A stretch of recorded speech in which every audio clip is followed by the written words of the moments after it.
Heavenly Father, I pray for everyone watching this video right now. May you bless them with peace, joy, and breakthroughs in their lives. Amen. Hello, my wonderful family. I am so glad and grateful to have you here with me today. Your support means the world, and I truly don't take it for granted. Before we dive into today's powerful story, please don't forget to give this video a thumbs up, drop a comment below to share your thoughts, and of course, hit that subscribe button and turn on the notification bell so you never miss an update from this channel. Stop right there. Elena Rodriguez froze mid-bite, a forkful of cold risotto halfway to her mouth. The crystal stemware she'd been using, crystal stemware, trembled in her other hand as footsteps echoed across the marble foyer. I said stop. Victor Hartman's voice cut through the silence of his penthouse like a blade. Turn around. Slowly. Elena's heart hammered against her ribs as she set down the fork with infinite care, the metallic clink echoing in the vast dining room. She'd been so careful for 3 months.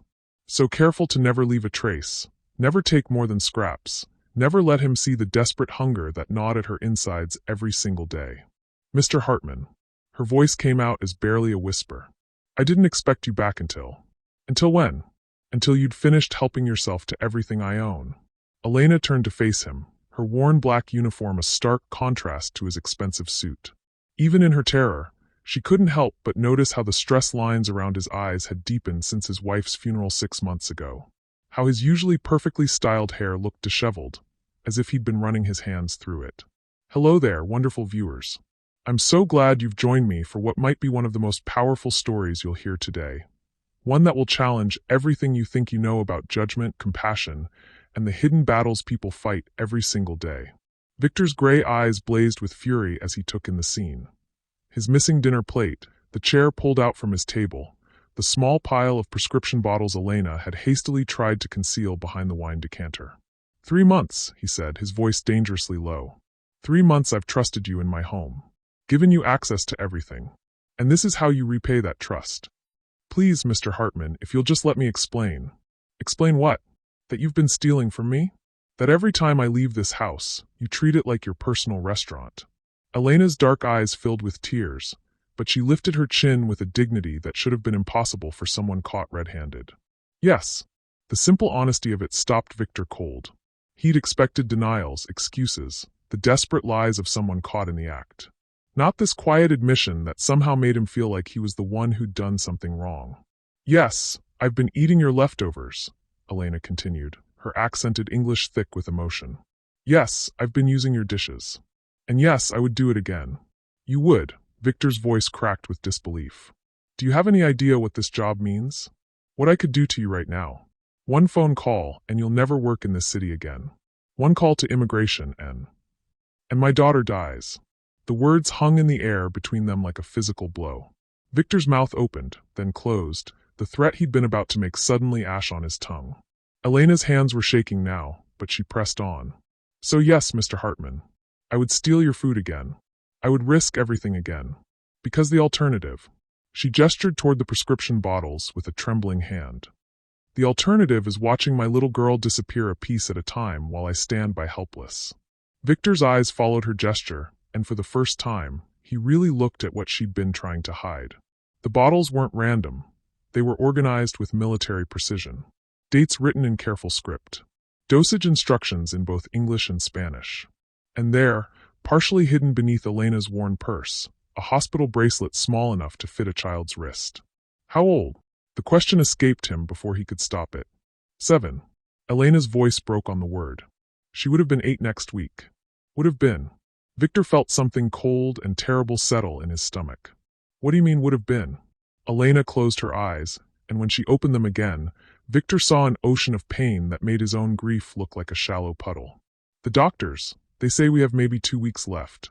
Maybe less. The experimental treatment, it's... She gestured helplessly at the bottles. It's expensive. More expensive than I could ever afford, even working 3 jobs. So I've been rationing my meals, saving every penny, but it's not enough. It's never enough. Victor stared at her, this woman he'd barely noticed for 3 months, and realized he was seeing her for the first time. Really seeing her. The hollow shadows beneath her cheekbones that spoke of missed meals. The way her uniform hung loose on a frame that had once been fuller. The careful way she moved, like someone conserving energy for more important battles. "You've been starving yourself," he said, and it wasn't a question. Elena's laugh was bitter and broken. "Starving is such a dramatic word, don't you think? I prefer to call it prioritizing. And the leftovers were supposed to last me the whole week. One real meal every 7 days, something with actual protein and nutrients. Enough to keep me standing upright while I work." She met his eyes with devastating honesty. "I never took anything you would miss. Only what was going to be thrown away. Only what your housekeeper was going to scrape into the garbage."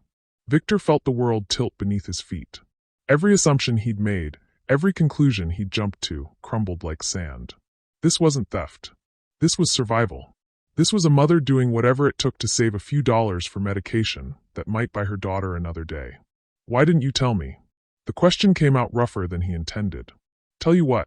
That your maid is too poor to feed herself? That every day I come to your beautiful home and clean your expensive things while my child wastes away in a hospital bed?" Elena shook her head. "Rich people don't want to hear about poor people's problems, Mr. Hartman. They want their houses clean and their lives comfortable and their guilt undisturbed." The accusation hit like a physical blow because Victor knew, with devastating clarity, that she was right. How many times had he walked past homeless people on the street without seeing them? How many times had he complained about taxes that funded social programs while sitting in restaurants that cost more than most people made in a week? "What's her name?" he asked quietly. "Sophia." Elena's voice softened, and for the first time since he'd walked in, she smiled. It transformed her entire face, revealing the beautiful woman hidden beneath layers of exhaustion and despair. "She loves butterflies. Before she got sick, she wanted to be a scientist who studies them. She has this book about monarch migrations that she's read so many times the pages are falling out." Victor's chest tightened.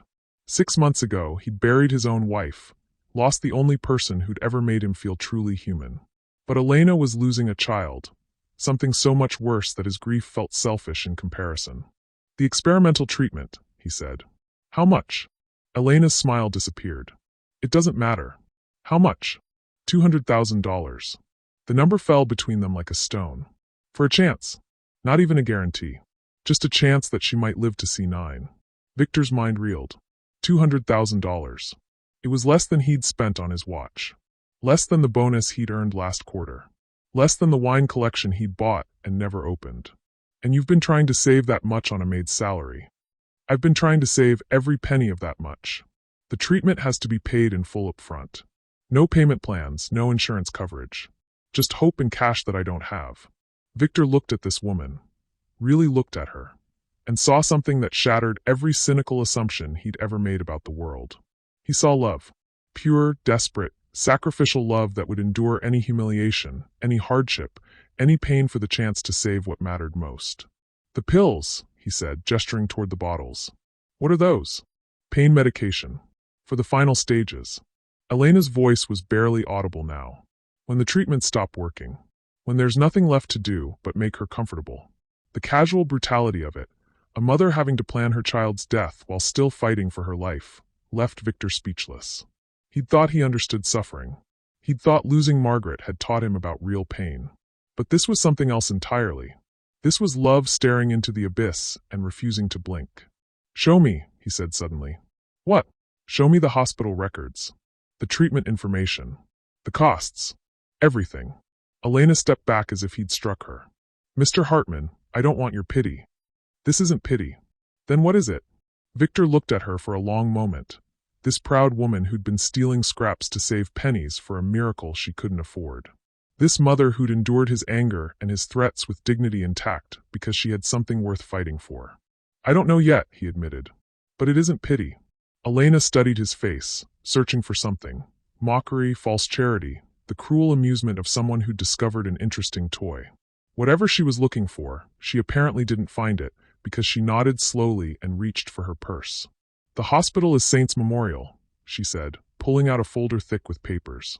"Dr. Patricia Chun in pediatric oncology. The treatment is called CAR T-cell therapy. It's Sophia's last hope." Victor took the folder with hands that were steadier than they had any right to be. As he opened it, a photograph fell out. A little girl with Elena's dark eyes and a smile bright enough to power the city. She was wearing a hospital gown decorated with butterflies, her thin arms wrapped around a stuffed animal that looked like it had been loved to pieces. "She's beautiful," he said, and meant it. "She's everything." Elena's voice cracked again. "She's brave and funny and smart, and she doesn't deserve this. She doesn't deserve any of this." Victor stared at the photograph, at this child who would never see her 8th birthday unless something changed. Unless someone acted. Unless the universe decided that for once, just once, love would be enough. But as he stood there in his marble dining room, surrounded by wealth that could solve this problem with a single phone call, Victor realized he was about to discover something that would change everything he thought he knew about himself. He was about to find out what kind of man he really was. Victor's fingers traced the edge of Sophia's photograph as silence stretched between them. The child's eyes seemed to follow him, bright with the kind of innocent trust that he'd forgotten existed in the world. "Dr. Chun," he said finally, closing the folder. "I'll call her tomorrow." Elena's face went pale. "Mr. Hartman, please. If you contact the hospital, if you start asking questions about Sophia's case, they'll want to know why. And if they discover that I've been..." She gestured helplessly around the dining room. "They already think I'm an unfit mother because I can't afford the treatment. If they find out I've been taking charity, been caught stealing..." "You weren't stealing." The words came out sharper than Victor intended. "You were surviving. The state won't see it that way. Child Services has been circling like vultures since Sophia's diagnosis. They're just waiting for an excuse to place her in foster care for her final..." Elena's voice broke. "They think a sick child belongs with a family that can afford proper care." Victor felt something dark and familiar twist in his chest. The same helpless rage he'd felt 6 months ago when the doctors had told him there was nothing more they could do for Margaret. The bitter irony of having infinite money and zero power when it mattered most. "Tell me about Sophia's father," he said, settling into the chair across from where Elena still stood frozen. Elena's expression shuddered. "There is no father." "Elena, there is no father, Mr. Hartman. Not in any way that matters." She moved to gather the scattered pills, her movements quick and defensive. "Sophia is mine. Only mine. I've raised her alone since the day she was born, and I'll be alone when she..." She couldn't finish the sentence. Victor watched her careful reorganization of the medications, noting the way her hands shook slightly as she sorted them by date. There was a story there, painted in the careful space between her words. A story about trust broken and promises abandoned when things got difficult. "Margaret and I tried for years to have children," he said quietly. Elena's hands stilled on the pill bottles. 5 years of specialists and procedures and hope that felt like dying every month when it didn't work. Victor's voice grew distant, lost in memories that still had the power to cut. She never gave up believing it would happen. Even at the end, when the cancer was winning, she'd talk about the children we'd have someday. The family we'd build. "I'm sorry for your loss," Elena said softly. "Are you?" Victor's laugh was bitter. "Because I'm not sure I am anymore." The confession hung in the air between them, raw and unexpected. Elena slowly turned to face him, something shifting in her expression. "What do you mean?" Victor leaned back in his chair, suddenly feeling every one of his 42 years. "Margaret died believing in miracles that never came. She died believing I would move heaven and earth to save her. And when I couldn't..." He shook his head. "Maybe it's better that she never had to watch me fail a child the way I failed her." "You didn't fail her." "Didn't I?" Victor's eyes found Elena's, and for the first time since Margaret's funeral, he let someone see the guilt that was eating him alive. "I had every resource, every connection, every dollar that medicine could require. I flew her to specialists in Switzerland, Germany, Japan. I funded experimental treatments that weren't even legal in this country. And none of it mattered. None of it was enough." Elena set down the pill bottle she'd been holding and took a step closer. "Money can't cure everything, Mr. Hartman. Can it? Because from where I'm sitting, it looks like money is the only thing standing between your daughter and a chance at life." The words hit their target with devastating accuracy. Elena flinched as if he'd struck her, and Victor immediately regretted the cruelty of it. "I'm sorry," he said quickly. "That was..." "True." Elena's voice was steady, but her eyes blazed with pain and something that might have been anger. "It was true. Yes, money would save Sophia. Yes, I lie awake every night knowing that the difference between life and death for my daughter is a number in a bank account. Yes, it makes me hate this world and everyone in it who has what we need and doesn't even notice we exist." The honesty of it was like a slap. Victor had expected her to absolve him, to offer the kind of gentle comfort that people gave to grieving widowers. Instead, she was holding up a mirror to everything he'd tried not to see about himself. But you know what else is true? Elena continued, moving closer until she was standing directly in front of his chair. Your wife died knowing she was loved. She died knowing that someone would have given everything to save her. Sophia will die knowing the same thing about me. That's not failure, Mr. Hartman. That's the only victory any of us get. Victor stared up at her, this woman who should have been broken by circumstances that would have destroyed most people. Instead, she stood there with a strength that made his own grief look like self-indulgence. How do you do it? He asked. How do you keep going when you know it's hopeless? Because it's not hopeless. Not yet. Elena's smile was fierce and beautiful and heartbreaking. Tomorrow Sophia might wake up feeling stronger. Tomorrow a new treatment might be announced. Tomorrow some miracle might happen that I can't even imagine. And if none of those things happen, at least I'll know I never stopped fighting for her. Victor felt something crack open in his chest, something that had been frozen solid since Margaret's funeral. It was painful and terrifying and absolutely necessary. The experimental treatment, he said. Tell me about Dr. Chen. Elena hesitated, then seemed to make a decision. She pulled out her phone and scrolled through her contacts until she found what she was looking for. Dr. Patricia Chen, she said, showing him the screen. She's been Sophia's oncologist since the diagnosis 8 months ago.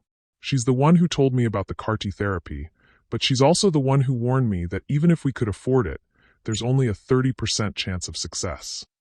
30% is better than 0. Is it? Elena's voice was soft, but there was something sharp beneath it. Is it better to put Sophia through another round of agony for a 30% chance, or should I let her last days be peaceful? The question hung between them like a blade. Victor realized, with growing horror, that this wasn't just about money. This was about a mother being forced to choose between hope and mercy, between fighting and letting go. What does Sophia want? He asked. Elena's face crumpled. She wants to see the monarch butterflies migrate through Mexico. She wants to go back to school and see her friends. She wants to grow up and become a scientist and discover new species of butterflies that nobody's ever seen before. Then the choice is made. Is it? Elena pulled out her phone again, but this time she opened her photo gallery. The screen filled with pictures of Sophia in various stages of treatment, bald and smiling in a hospital bed, connected to machines, thin and pale but still determinately happy. Look at these, Mr. Hartman. Really look. This is what hope looks like in a children's cancer ward. And this. She swiped to a video of Sophia trying to walk down a hospital hallway, her small frame trembling with effort. This is what 30% odds cost. Victor watched the video, his throat tight. In it, Sophia was using a walker, her legs unsteady beneath her. But she was talking the entire time, pointing out the artwork on the walls, making jokes about the hospital food, asking her mother if they could stop by the gift shop to see if they had any new butterfly books. She's still fighting, he said. She's 7 years old. She doesn't know she has a choice. Elena closed the phone and looked at him with eyes that held too much knowledge. The decision is mine to make. Fight or let go. Torture or peace. Hope or acceptance. Victor understood, suddenly, why she'd been so careful with his leftovers, why she'd organized the medications with such precision.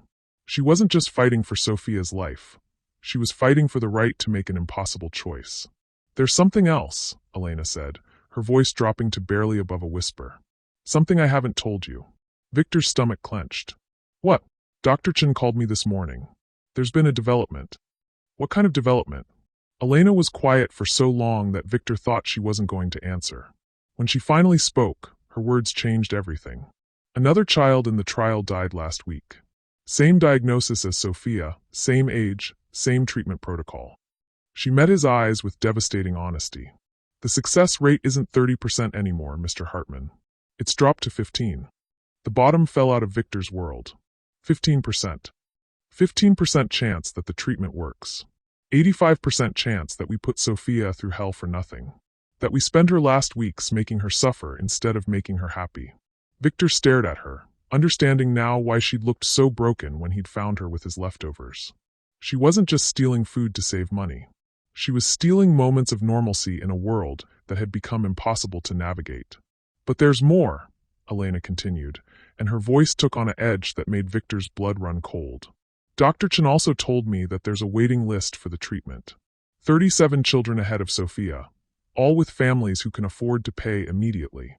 Meaning that even if I could somehow find the money tomorrow, Sophia might not live long enough to receive the treatment. Elena's smile was terrible in its emptiness. The universe has quite the sense of humor, doesn't it? Victor felt the world tilt beneath him. Everything he'd been planning, every scenario he'd been constructing in his mind, crumbled like sand. It wasn't just about money anymore. It was about time they didn't have and lists they couldn't climb and decisions that had no right answers. How long, he asked. For the waiting list? Dr. Chen estimates 6 to 8 weeks minimum. And Sophia? Elena's voice broke. 2 weeks. Maybe 3 if we're lucky. The mathematics of it were brutal and inescapable. Even if they could afford the treatment immediately, even if money were no object, Sophia would likely die waiting for her turn. But as Victor sat there, drowning in the crushing weight of impossible circumstances, his phone buzzed with an incoming call. He glanced at the screen and felt his blood freeze. Dr. Patricia Chen. Elena saw the name on his phone at the same time he did. Her face went white, then red, then white again. You already called her, she whispered. Before you came home tonight. You already called the hospital. Victor stared at the ringing phone, then at Elena's stricken face, and realized that his attempt to help had just become the first betrayal in what promised to be a very complicated night. The phone kept ringing between them, each tone like a nail in the coffin of the fragile trust they'd just begun to build. Elena, he started, but she was already backing away from him. You called her. Before you even talked to me. Before you knew anything about Sophia or me or what we needed. You called her. Victor's finger hovered over the answer button, but he couldn't bring himself to take the call. Not with Elena looking at him like he'd just confirmed every cynical assumption she'd ever made about wealthy people who thought they could fix the world with a phone call. I can explain, he said. Can you? Elena's voice was deadly quiet. Because it sounds like you decided to manage my life without consulting me. It sounds like you called my daughter's doctor and identified yourself as. She gestured around the opulent dining room. As what exactly? Her benefactor? Her savior? The rich man who's going to swoop in and fix everything. The phone stopped ringing. In the silence that followed, Victor could hear his own heartbeat and Elena's rapid breathing and the sound of everything he'd hoped to build between them crashing down around their feet. That's not what happened, he said. Then what did happen, Mr. Hartman? Because from where I'm standing, it looks like you made a decision about my daughter's life without asking me what I wanted. And that feels an awful lot like every other powerful man who's ever decided he knows what's best for people like me.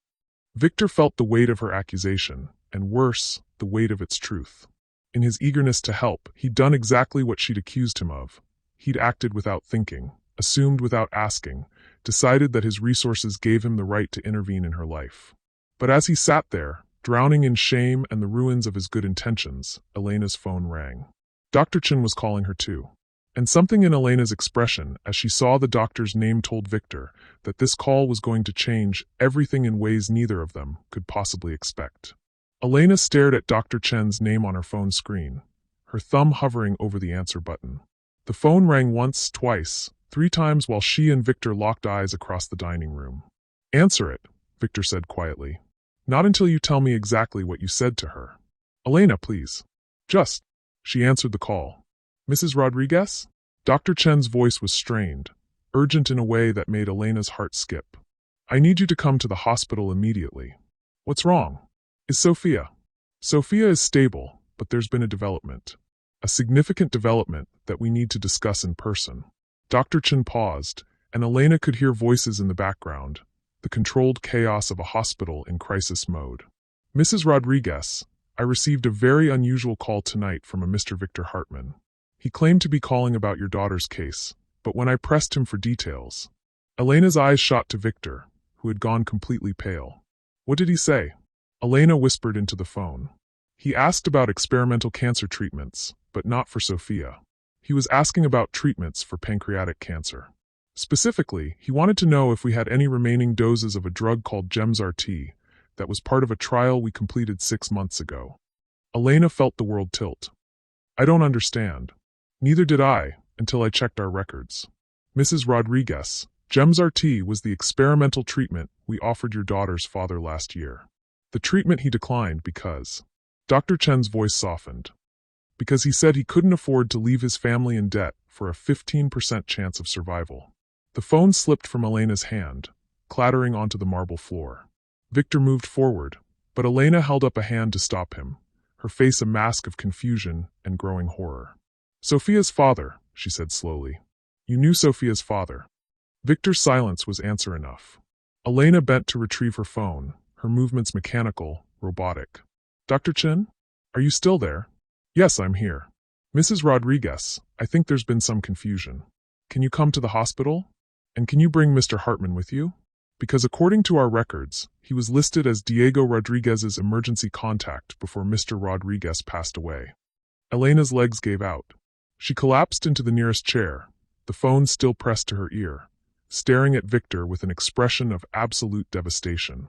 "Diego Rodriguez died 9 months ago," she whispered. "Sophia doesn't know. I told her he was working overseas, that he'd come back when she was better." Victor closed his eyes, and Elena saw a pain there that mirrored her own. "Mrs. Rodriguez?" Dr. Chen's voice was gentle but insistent. "There's more. The reason I need you both here immediately is that we've had a cancellation. A spot opened up in the CAR-T trial, and it has to be filled within the next 6 hours, or we lose it entirely. But before we can proceed, I need to understand the relationship between you, Mr. Hartman, and Diego Rodriguez, because this situation raises serious ethical questions." Elena's mind reeled. A spot had opened up. Sophia could get the treatment. Tonight. But the man sitting across from her, the man she'd trusted with her daughter's story, her deepest secrets, had been connected to Diego all along. "Mrs. Rodriguez? We'll be there in 30 minutes, Elena said and hung up. The silence that followed was deafening. Elena stared at Victor, seeing him clearly for the first time. Not as a wealthy stranger who'd caught her stealing leftovers, but as someone who'd been playing a game she didn't even know she was part of. "How long have you known?" she asked. "Elena, how long have you known that Sophia is your business partner's daughter?" Victor flinched. "Diego wasn't my business partner. He was my friend." "That's not an answer." Victor ran a hand through his hair, the composed businessman facade cracking. "I've known since the day I hired you." The betrayal hit Elena like a physical blow. "You've known for 3 months that I was Diego's, that Sophia was, and you never said anything? What was I supposed to say? That your daughter's father worked for me? That he came to me desperate for money to pay for treatment I didn't even know existed? That I turned him down because I thought he was lying about having a family?" Elena's voice was deadly quiet. "You turned him down. I thought he was running a scam. A sob story about a sick child to get money out of me." Victor's voice cracked. "Diego he wasn't good with money. He borrowed from loan sharks, made bad investments, lost everything trying to get rich quick. When he came to me talking about experimental cancer treatments and a daughter I'd never heard him mention. You thought he was lying. I thought he was desperate. I thought he was making up a story to cover his gambling debts." Victor looked at her with eyes full of regret. "I gave him a severance package and told him to get his life together. I never imagined, I never thought. You never thought to check if he was telling the truth about having a dying child?" "No." The admission came out broken, defeated. "I didn't." Elena stood up slowly, her movements careful and controlled. When she spoke, her voice was ice. "Diego died alone in a charity ward because you decided his daughter wasn't worth investigating. He died believing that everyone he'd ever trusted had abandoned him. And you," she pointed at Victor with a shaking finger, "you hired me to clean your house knowing that my child was dying of the same disease that killed him. Knowing that I was struggling with the same impossible choices that drove him to you in the first place. Elena, please. Did you watch me? These past 3 months, did you watch me get thinner and more desperate and wonder how long it would take before I came to you begging for money just like he did?" Victor's face went gray. "It wasn't like that. What was it like? I was trying to make amends. By what? Paying me to clean your toilets while my daughter dies? By watching me steal your leftovers like some kind of social experiment? By giving you a job with insurance? By making sure you had stable income and benefits? By," Victor stopped, realizing how his words sounded, "by salving your guilty conscience without actually having to admit what you'd done." Elena's laugh was bitter and broken. "You didn't hire me to help Sophia. You hired me to help yourself feel better about letting Diego die." The accusation hung between them like a blade. Victor wanted to deny it, but the truth was more complicated than either of them could handle. He had felt guilty about Diego. He had wondered, in the months after his former employee's death, if he'd made a terrible mistake. But he'd also genuinely grown to respect Elena over the past 3 months. Had watched her work with quiet dignity, had noticed her careful way of never taking more than she needed, had seen the strength it took to keep going when everything was falling apart. "You're right," he said finally. "About all of it. I failed Diego, and I've been failing you ever since. But Elena," he stepped toward her. "Tonight, when I found you eating my leftovers, I didn't see Diego's widow trying to save money for his daughter's treatment. I saw a woman so desperate to save her child that she was starving herself. And for the first time in months, I felt something other than guilt." "What?" "Respect. Admiration. The certainty that you were everything Diego said you were, and I was too stupid to believe." Elena's eyes filled with tears, but her voice remained steady. "And what did Diego say I was?" "Strong. Brilliant. The kind of mother who would move heaven and earth for her child." Victor's voice broke. "He said you were the only good thing he'd ever done with his life, and that Sophia was lucky to have you as a mother because you'd never give up on her the way everyone had given up on him." The words hit Elena like a physical blow. She'd spent 9 months believing that Diego had abandoned them, that he'd chosen his addictions over his family. She'd never known that he'd tried to save Sophia, that he'd gone to Victor begging for help. "He tried," she whispered. "He tried everything. Every legitimate option, every questionable scheme, every desperate gamble. He sold everything he owned, borrowed money from people who break legs when you can't pay them back, took jobs that paid cash under the table. All to try to save a daughter who barely knew him." Elena closed her eyes, and Victor could see her rewriting 9 months of assumptions, 9 months of anger at a man who died trying to be the father Sophia needed. "Why didn't you tell me?" she asked. "Because I didn't want you to know what kind of man I really was. Because I was ashamed of what I'd done to Diego, and I was terrified you'd leave if you knew the truth." Victor took another step closer. "Because somewhere in the past 3 months, you stopped being Diego's widow and Sophia's mother and you became Elena. And I was falling." He stopped himself, but Elena heard what he hadn't said. "You were falling what?" Victor looked at her. This woman who'd been stealing his leftovers to save pennies for her daughter's medicine. This woman who'd endured his accusations with dignity. This woman who'd shown him what real strength looked like and told her the truth. "I was falling in love with you." The confession hung between them like a live wire.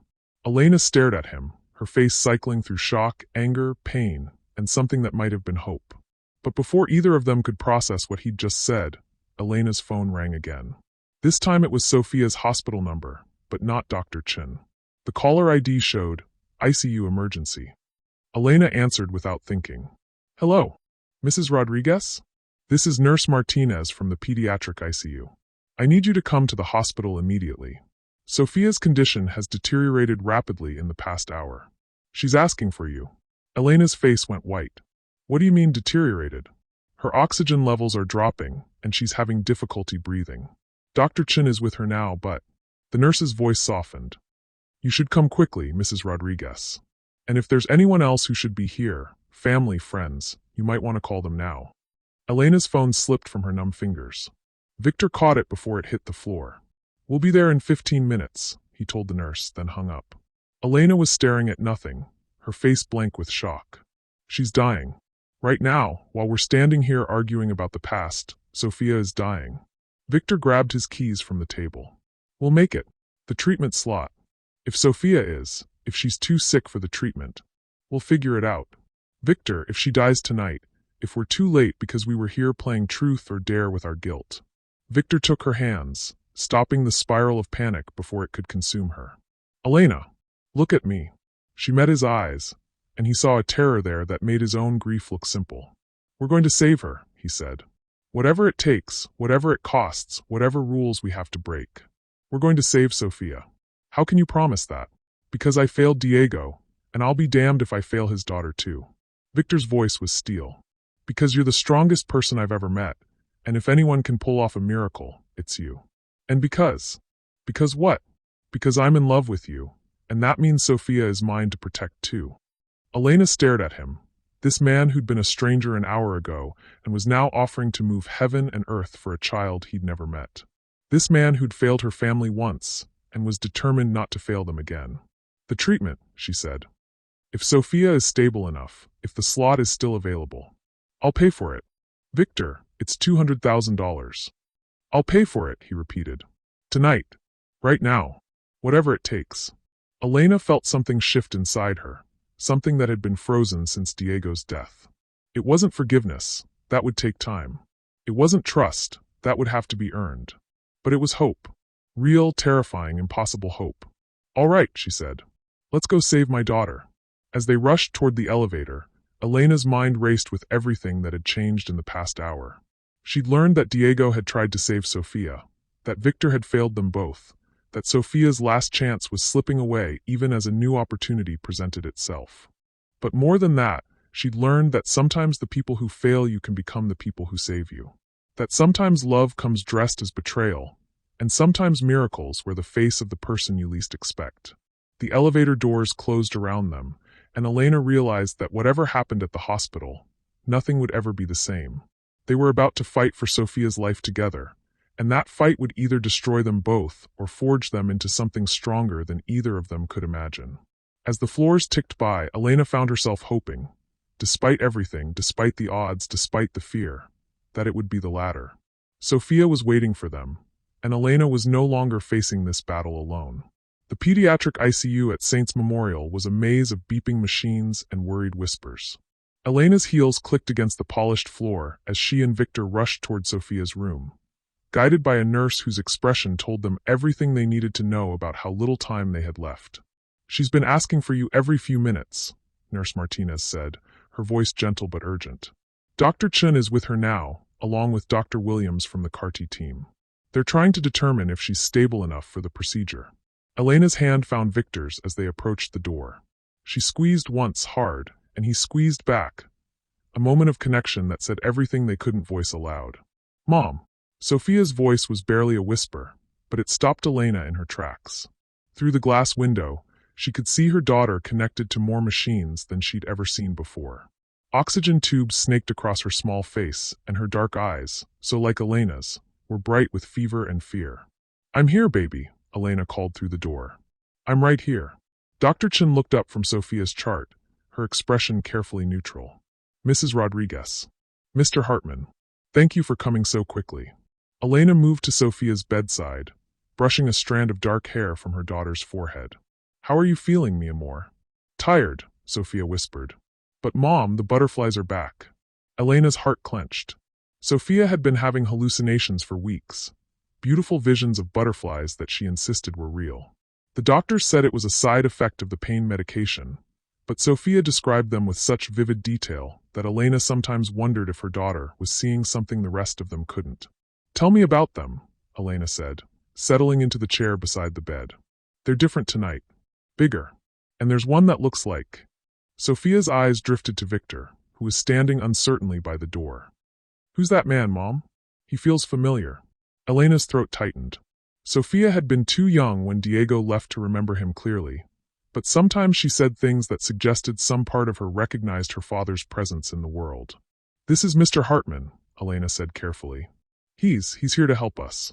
Sofia studied Victor with the unnervingly direct gaze that only children possessed. "You're sad," she said finally. "Like Mom, but different sad." Victor stepped closer to the bed, and Elena saw his hands tremble slightly. "Hello, Sofia. Your mother has told me wonderful things about you.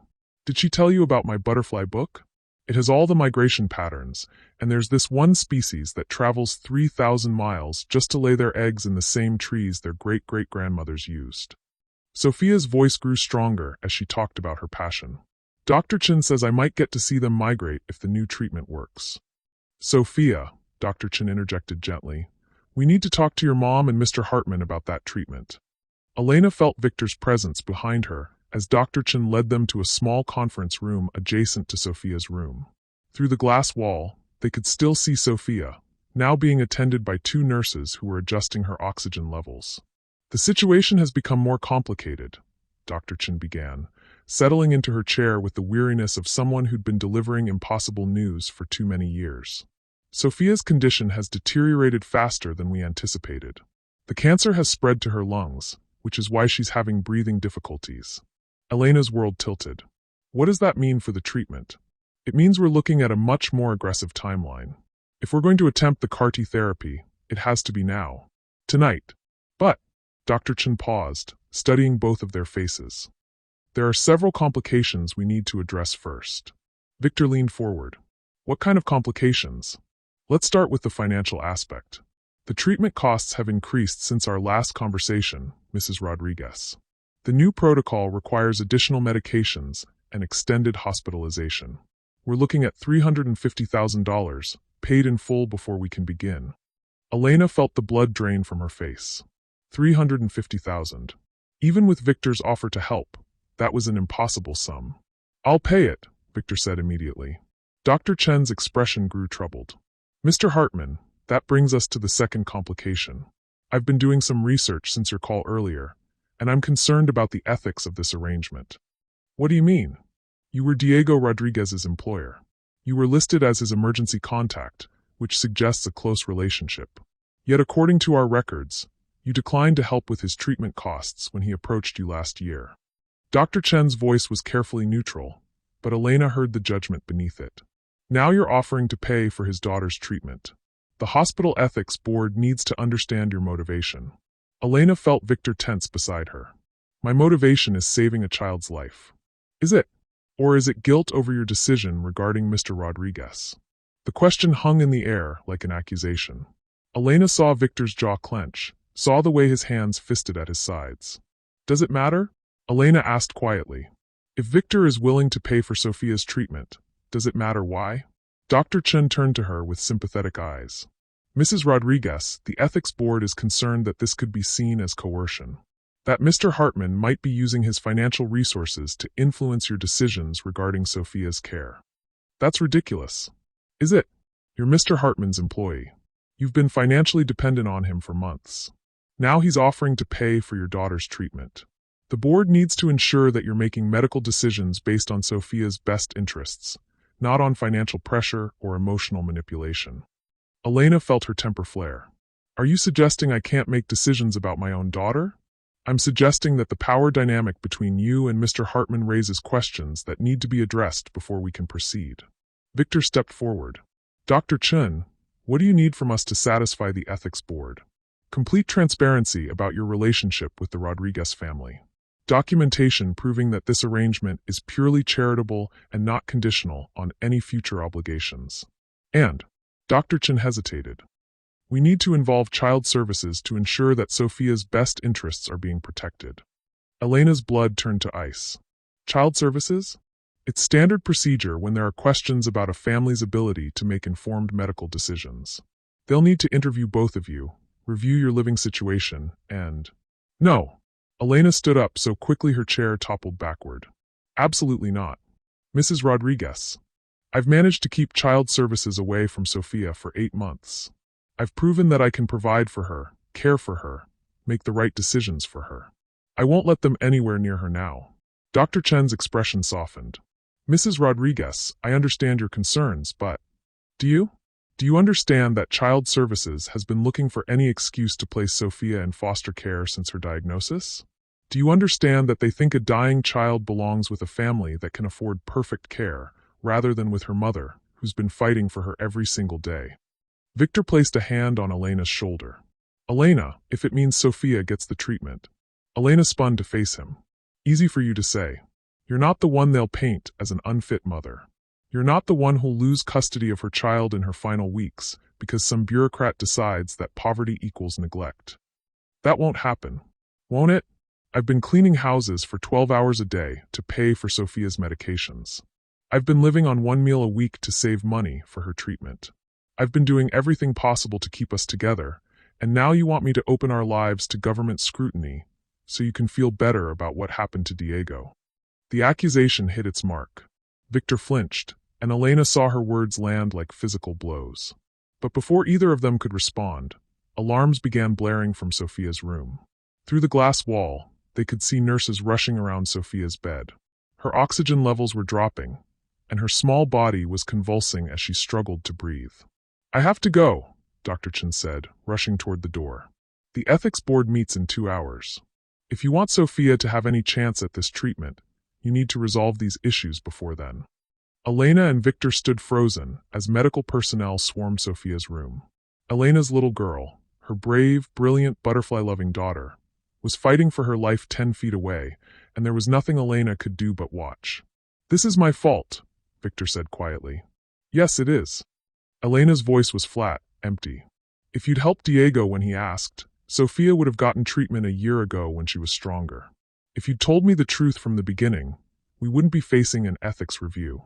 If you'd stayed out of our lives entirely, my daughter would be dying in peace instead of being used as evidence in some moral tribunal." Victor absorbed each word like a physical blow, but he didn't try to defend himself. "What do you want me to do?" Elena watched Sophia through the glass, her daughter's small chest rising and falling with mechanical assistance. "I want you to walk away. Elena, I want you to walk away and let me handle this alone. Like I've been handling everything alone for the past 9 months. If I walk away, Sophia doesn't get the treatment. If you stay, I might lose her anyway. To child services, to an ethics board that thinks I'm too poor and desperate to make good decisions for my own child." Elena turned to face him, and Victor saw a strength there that was terrifying in its absolute clarity. "At least if you walk away, Sophia dies knowing she was loved by her mother. If child services takes her." Elena couldn't finish the sentence, but Victor understood. She was willing to let Sophia die rather than risk losing her to the system in her final days. "There has to be another way," he said. "Is there? Because from where I'm standing, every option leads to the same place. Sophia dies, and I'm left with nothing."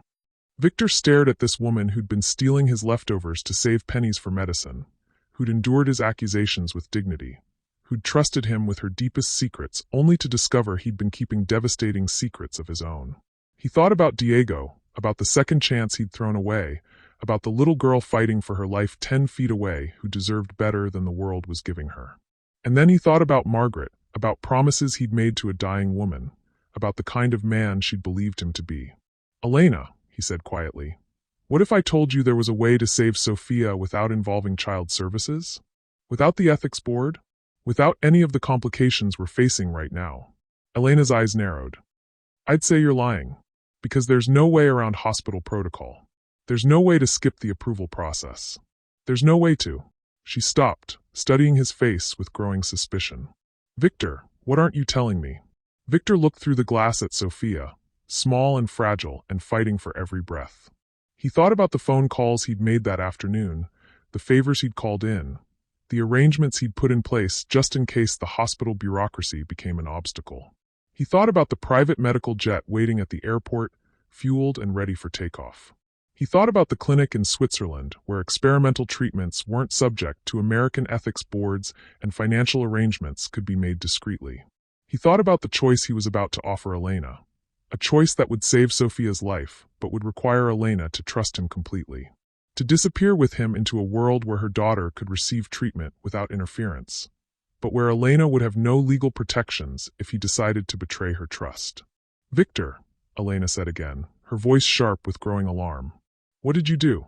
Before he could answer, his phone buzzed with a message that would change everything. The message was from Dr. Marcus Webb in Zurich.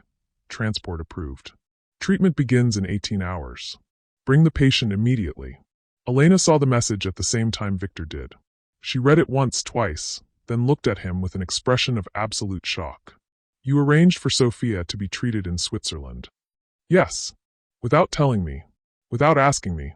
You made plans to take my daughter out of the country for treatment I can't afford in a place where I'll have no legal rights if something goes wrong. Elena, you've been planning this all along. Even before you knew about Sophia, even before tonight, you've been setting up some kind of elaborate rescue scenario." Elena's voice was rising, but she was fighting to keep it quiet enough not to disturb the medical team working on Sophia. "What is this, Victor? Some kind of savior complex? Some way to prove to yourself that you're not the man who let Diego die?"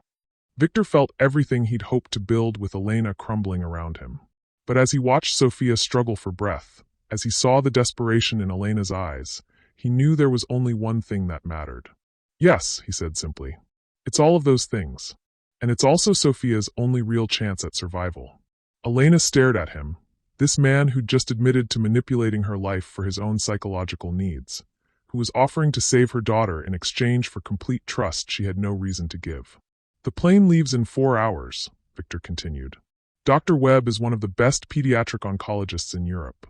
The treatment protocol is more advanced than anything available here, and there are no waiting lists, no ethics boards, no child services.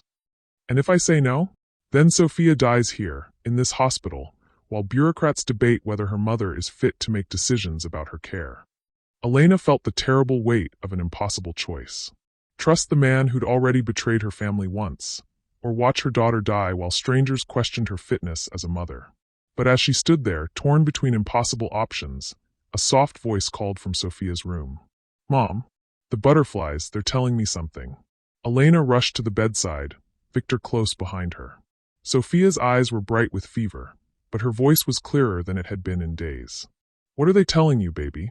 Sophia's gaze moved between Elena and Victor, then settled on Victor with an intensity that made him step closer to the bed. "They're saying it's time to fly," Sophia whispered. They're saying Daddy sent them to help us find our way home." Elena's breath caught. Sophia hadn't mentioned Diego in months, had stopped asking when he was coming back weeks ago. "Daddy," Elena whispered. Sophia's small hand reached out, and after a moment's hesitation, Victor took it. "He says he's sorry, Mom. He says he tried to save me, but he made mistakes.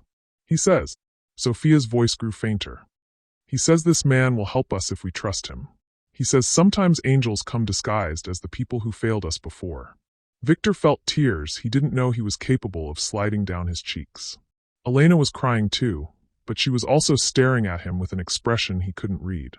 "Sophia," Elena said gently, "the butterflies, do they tell you what you want to do?" Sophia's smile was radiant despite her obvious pain. "I want to see the real butterflies, Mom. The ones that migrate thousands of miles to find their home. I want to be strong enough to see them." Elena closed her eyes, and when she opened them again, Victor saw that she'd made her decision. "How long do we have to get ready?" she asked. 2 hours, Victor said. "I have a team standing by to transport Sophia safely, and Dr. Webb's clinic is equipped for emergency arrivals." Elena nodded, then leaned down to kiss Sophia's forehead. "We're going on a trip, mi amor. A trip to see the best doctors in the world. And butterflies? Maybe butterflies too." As the medical team prepared Sophia for transport, Elena pulled Victor aside. "If you're lying to me," she said quietly, "if this is some elaborate manipulation or if something happens to Sophia because I trusted you, I will spend the rest of my life making sure you regret it." "I understand. But if you're telling the truth, if this saves her..." Elena's voice softened. "Then maybe Diego was right. Maybe angels do come disguised as the people who failed us before." Victor wanted to promise her that everything would be all right, that Sophia would recover fully, and they'd all live happily ever after. But he'd learned enough about Elena to know that she valued honesty over comfort. "I can't promise it will work," he said. "I can only promise that she'll have the best possible chance." Elena nodded. That's all any parent can ask for. As they prepared to leave the hospital, Elena felt a strange sense of completion. She was about to trust her daughter's life to a man who'd already failed her family once. She was about to leave everything familiar behind for a chance at a miracle she couldn't afford. But as she watched Victor coordinate Sophia's transport with quiet efficiency, as she saw the way he spoke to the medical team with authority and compassion, Elena realized something that surprised her. For the first time in 9 months, she wasn't facing this battle alone. And despite everything that had happened between them, despite all the reasons she had not to trust him, Elena found herself hoping that Sophia's butterflies were right. Maybe it was time to fly. The private jet sat gleaming on the tarmac at a small airfield 40 minutes outside the city. Elena held Sophia's hand as they approached the aircraft, her daughter wrapped in warm blankets and connected to a portable oxygen tank that Victor's medical team had provided. "It's beautiful," Sophia whispered, her eyes wide with wonder despite her exhaustion. "Like a butterfly itself." Victor walked beside them, speaking quietly into his phone with someone in Switzerland. Elena caught fragments of the conversation, medical protocols, arrival times, financial transfers, and tried to ignore the voice in her head that whispered she was making a terrible mistake. Dr. Chun had been furious about their decision to leave the country for treatment. She'd warned Elena about the risks of moving Sophia in her condition, the dangers of experimental treatments without proper oversight, the legal complications of taking a child with active cancer across international borders. But she'd also admitted, in a moment of professional honesty, that Sophia's chances of surviving another week in the American medical system were virtually zero. Mrs. Rodriguez, Dr. Chen had said as they prepared to leave, I want you to understand that once you board that plane, you're entirely dependent on Mr. Hartman's honesty and competence. If something goes wrong, if the treatment doesn't exist or isn't what he's promised, you'll have no legal recourse. Elena had nodded, signing the papers that released the hospital from liability. Dr. Chen, my daughter is dying.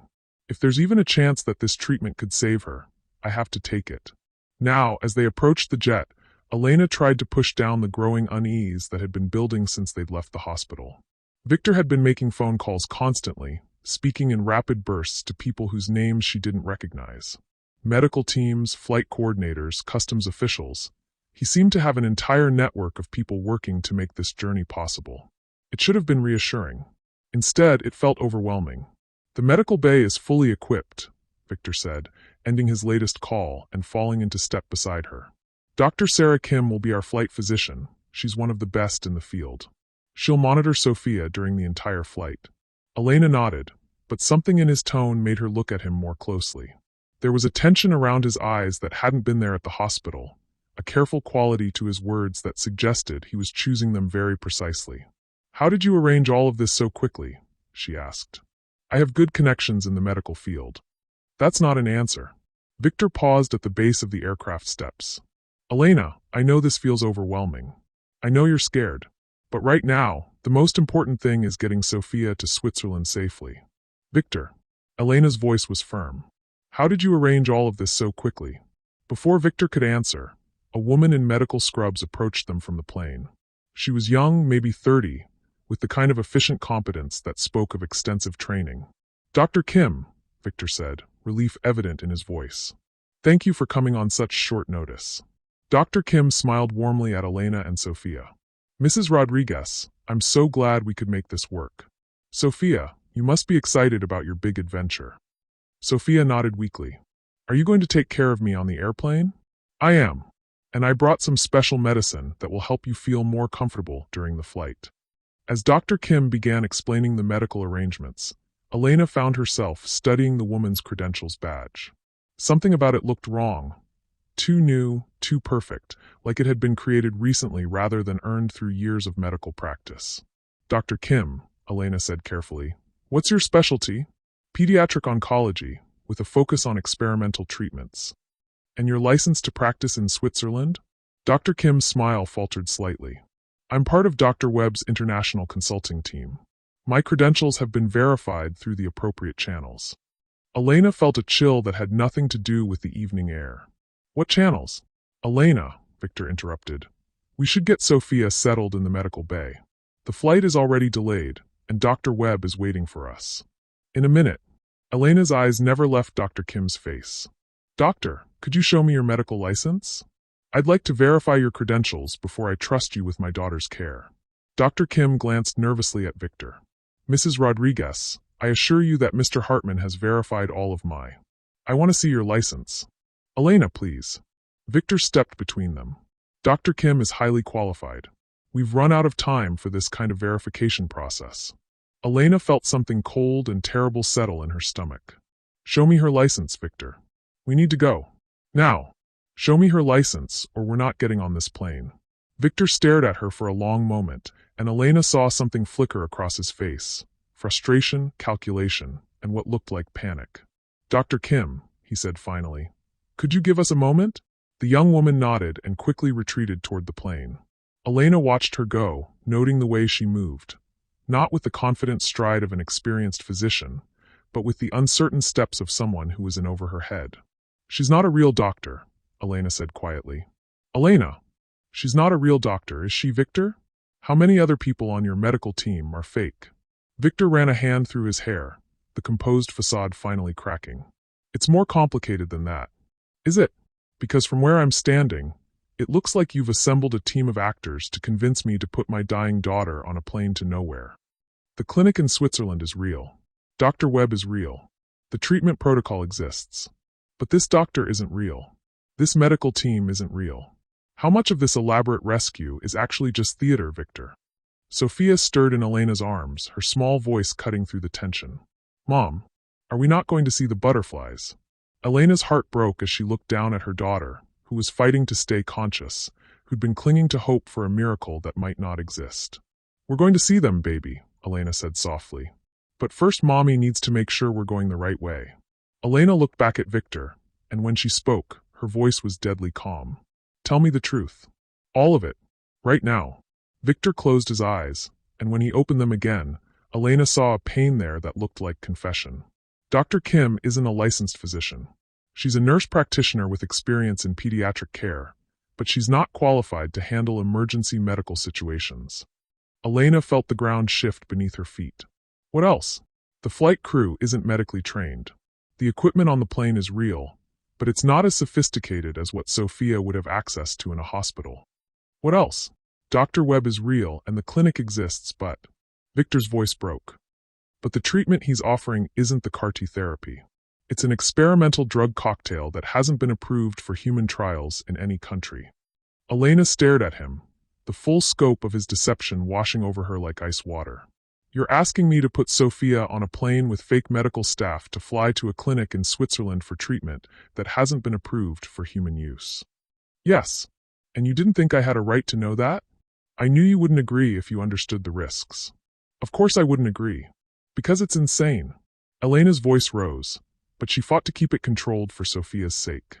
"Victor, you're talking about experimenting on my dying daughter with unproven drugs administered by people who aren't qualified to help her if something goes wrong. Elena, please. How is this different from the choice Diego made? How is this different from gambling everything on a desperate scheme that probably won't work?" The comparison hit Victor like a physical blow. "Because this is Sophia's only chance." "Is it? Or is this your only chance to prove to yourself that you're not the man who failed Diego?" Victor flinched, but he pressed on. "The treatment has shown promise in preliminary trials. Dr. Webb has had success with similar cases." "How much success?" "Elena, how much success, Victor?" Victor was quiet for so long that Elena thought he wasn't going to answer. When he finally spoke, his words shattered what remained of her trust. 12% survival rate. Elena felt the world tilt around her. 12%. But the patients who survived showed complete remission. No recurrence, no long-term effects. It's 12%. Elena's voice was hollow. "You want me to put Sophia through experimental treatment that kills 88% of the children who receive it? Elena, at the hospital, Sophia has 0% chance of survival. Here, she has 12%. That's infinitely better odds." "No, it's not. Because at the hospital, Sophia dies peacefully, surrounded by people who love her.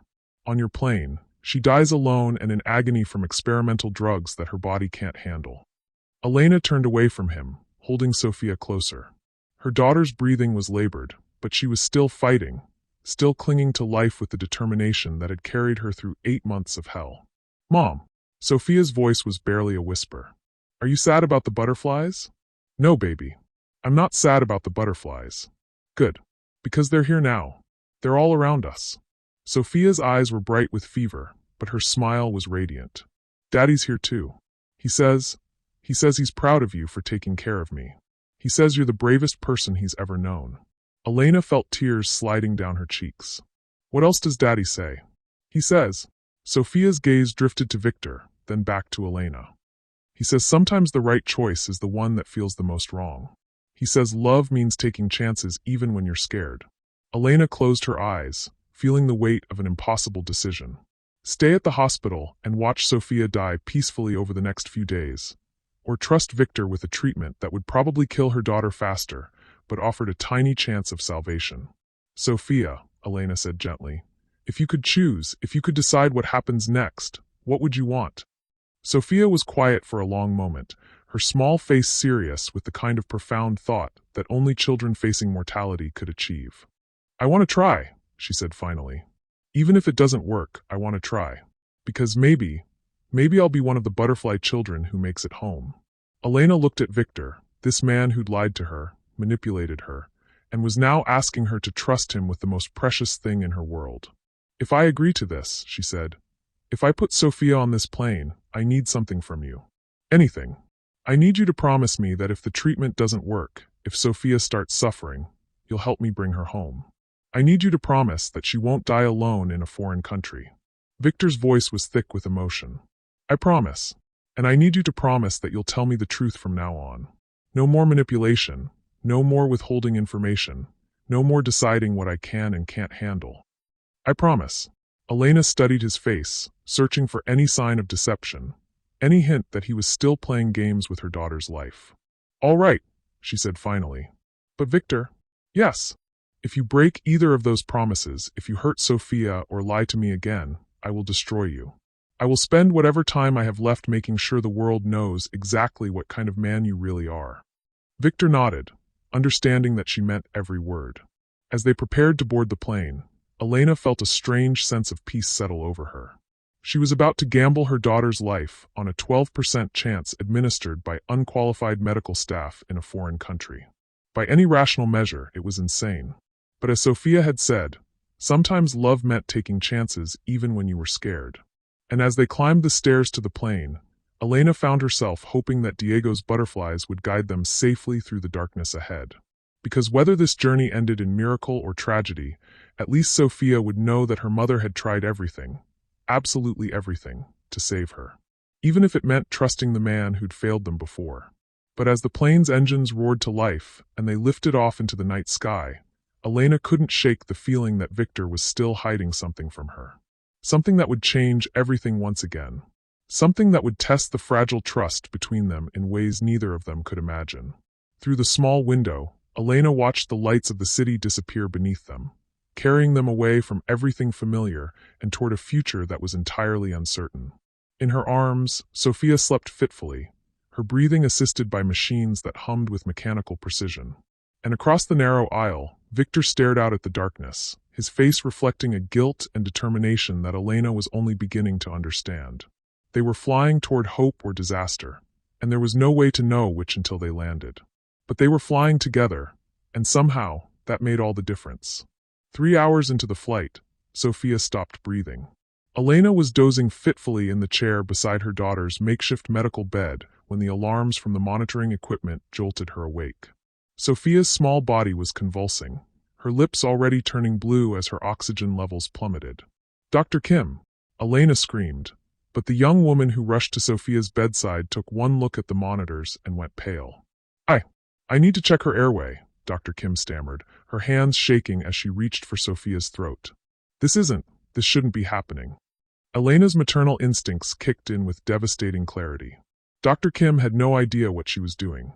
The woman who was supposed to be saving Sophia's life was panicking, fumbling with equipment she didn't understand, making Sophia's condition worse with every passing second. "Get away from her," Elena said, pushing Dr. Kim aside and tilting Sophia's head back to clear her airway. She'd learned basic emergency procedures during months of hospital visits, and right now, her desperate love was more valuable than Dr. Kim's fake credentials. "Victor!" Elena called over the plane's engine noise. "Victor, get over here now." Victor appeared at her side, took one look at Sophia's blue lips and failing vitals, and started barking orders into his phone. "Emergency landing. Now. I don't care where. Find the nearest airport with medical facilities and get us on the ground." Dr. Kim was hyperventilating in the corner, her facade completely shattered. "I don't know what to do," she whispered. "I've never seen anything like this. I'm not qualified for this. I told you I wasn't qualified for this." Elena felt her world collapse. Sophia was dying in her arms, 3 hours into a flight to nowhere, attended by a medical team that had just admitted they were frauds. "How long to the nearest airport?" Elena demanded. 20 minutes, Victor said, his face gray with panic. Elena looked at the monitors. Sophia's heart rate was erratic, her breathing non-existent despite the oxygen mask. 20 minutes might as well have been 20 hours. "She's not going to make it," Elena said, the words torn from her throat. "Victor, she's not going to make it. She will. She has to. Look at her." Elena's voice cracked with anguish. "Look at what your lies have done to my daughter." Victor stared at Sophia's still form, and Elena saw something break in his expression. "The emergency medical kit," he said suddenly. "There might be." "Might be what? More fake equipment? More useless supplies that look impressive but don't actually work. Elena, please." "No." Elena's voice cut through the plane's noise like a blade. "You did this. You put us on this plane with fake doctors and fake promises, and now Sophia is dying because I trusted you." Dr. Kim was crying openly now. "Mrs. Rodriguez, I'm so sorry. Mr. Hartman said it would be a routine transport, that I just needed to monitor her vitals. He said there wouldn't be any emergencies. Elena felt something cold and terrible settle in her chest. What do you mean, routine transport? Dr. Kim glanced nervously at Victor. He said Sophia was stable, that the flight would be easy, that I just needed to look professional for a few hours. Elena turned to Victor with an expression that could have frozen hell. You told her Sophia was stable? Elena, you told this unqualified nurse that my dying daughter was stable? You didn't prepare her for the possibility that Sophia might need actual medical intervention. Victor's silence was answer enough. Elena felt a rage so pure and devastating that it nearly blinded her. You sent us into the sky with someone who wasn't prepared to save Sophia's life if something went wrong. You thought what? That love and good intentions would be enough? That Sophia would magically stay stable for 12 hours because you willed it to happen. Victor tried to reach for Sophia, but Elena blocked him. Don't touch her. Elena, I'm trying to help. Help! This is help. Elena gestured around the plane, at the fake medical equipment, at Dr. Kim sobbing in the corner. You've turned my daughter's last hours into a nightmare at 30,000 feet because you were too proud to admit you couldn't actually save her. Sophia stirred weakly, her eyes fluttering open. Mom! Elena's anger immediately transformed into tender urgency. I'm here, baby. I'm right here. The butterflies, they're scared too. Sophia's voice was barely audible. They don't know where we're going. We're going to get help, mi amor. We're going to land soon and get you to doctors who can take care of you. Sophia's gaze moved to Victor, and even in her deteriorated state, she seemed to sense the tension. Why is everyone so sad? Elena felt her heart shatter. Even now, even dying, Sophia was worried about the adults around her. We're not sad, baby. We're just scared because we love you so much. I love you too, Mom. Sophia's eyes drifted closed again. And I love the sad man who's trying to help us. Even if he doesn't know how. The simple forgiveness of it. A dying child offering absolution to the man whose lies had put her in this situation. Broke something fundamental in Victor. I'm going to fix this, he said, but his voice sounded hollow even to his own ears. How? Elena's question was sharp, demanding. How are you going to fix this, Victor? Sophia is dying right now, and we're trapped on a plane with people who can't save her. Victor was quiet for a long moment, staring at Sophia's still form. When he spoke, his words changed everything. There's something I haven't told you about Dr. Webb's clinic. Elena's blood turned to ice. What? The treatment. It's not in Switzerland. Elena stared at him, not comprehending. What do you mean? Dr. Webb's clinic. It's not in Switzerland. We're not flying to Switzerland. Where are we flying? Victor met her eyes, and Elena saw a truth there that was worse than anything she could have imagined. Mexico. The single word hit Elena like a physical blow. Mexico. Dr. Webb operates out of a clinic in Tijuana.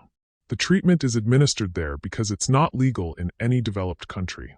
The success rate, the 12% I told you about, those are the patients who survived long enough to leave the clinic. Elena felt the world tilt around her. How many patients has he actually treated? 53 children over the past 2 years. And how many survived?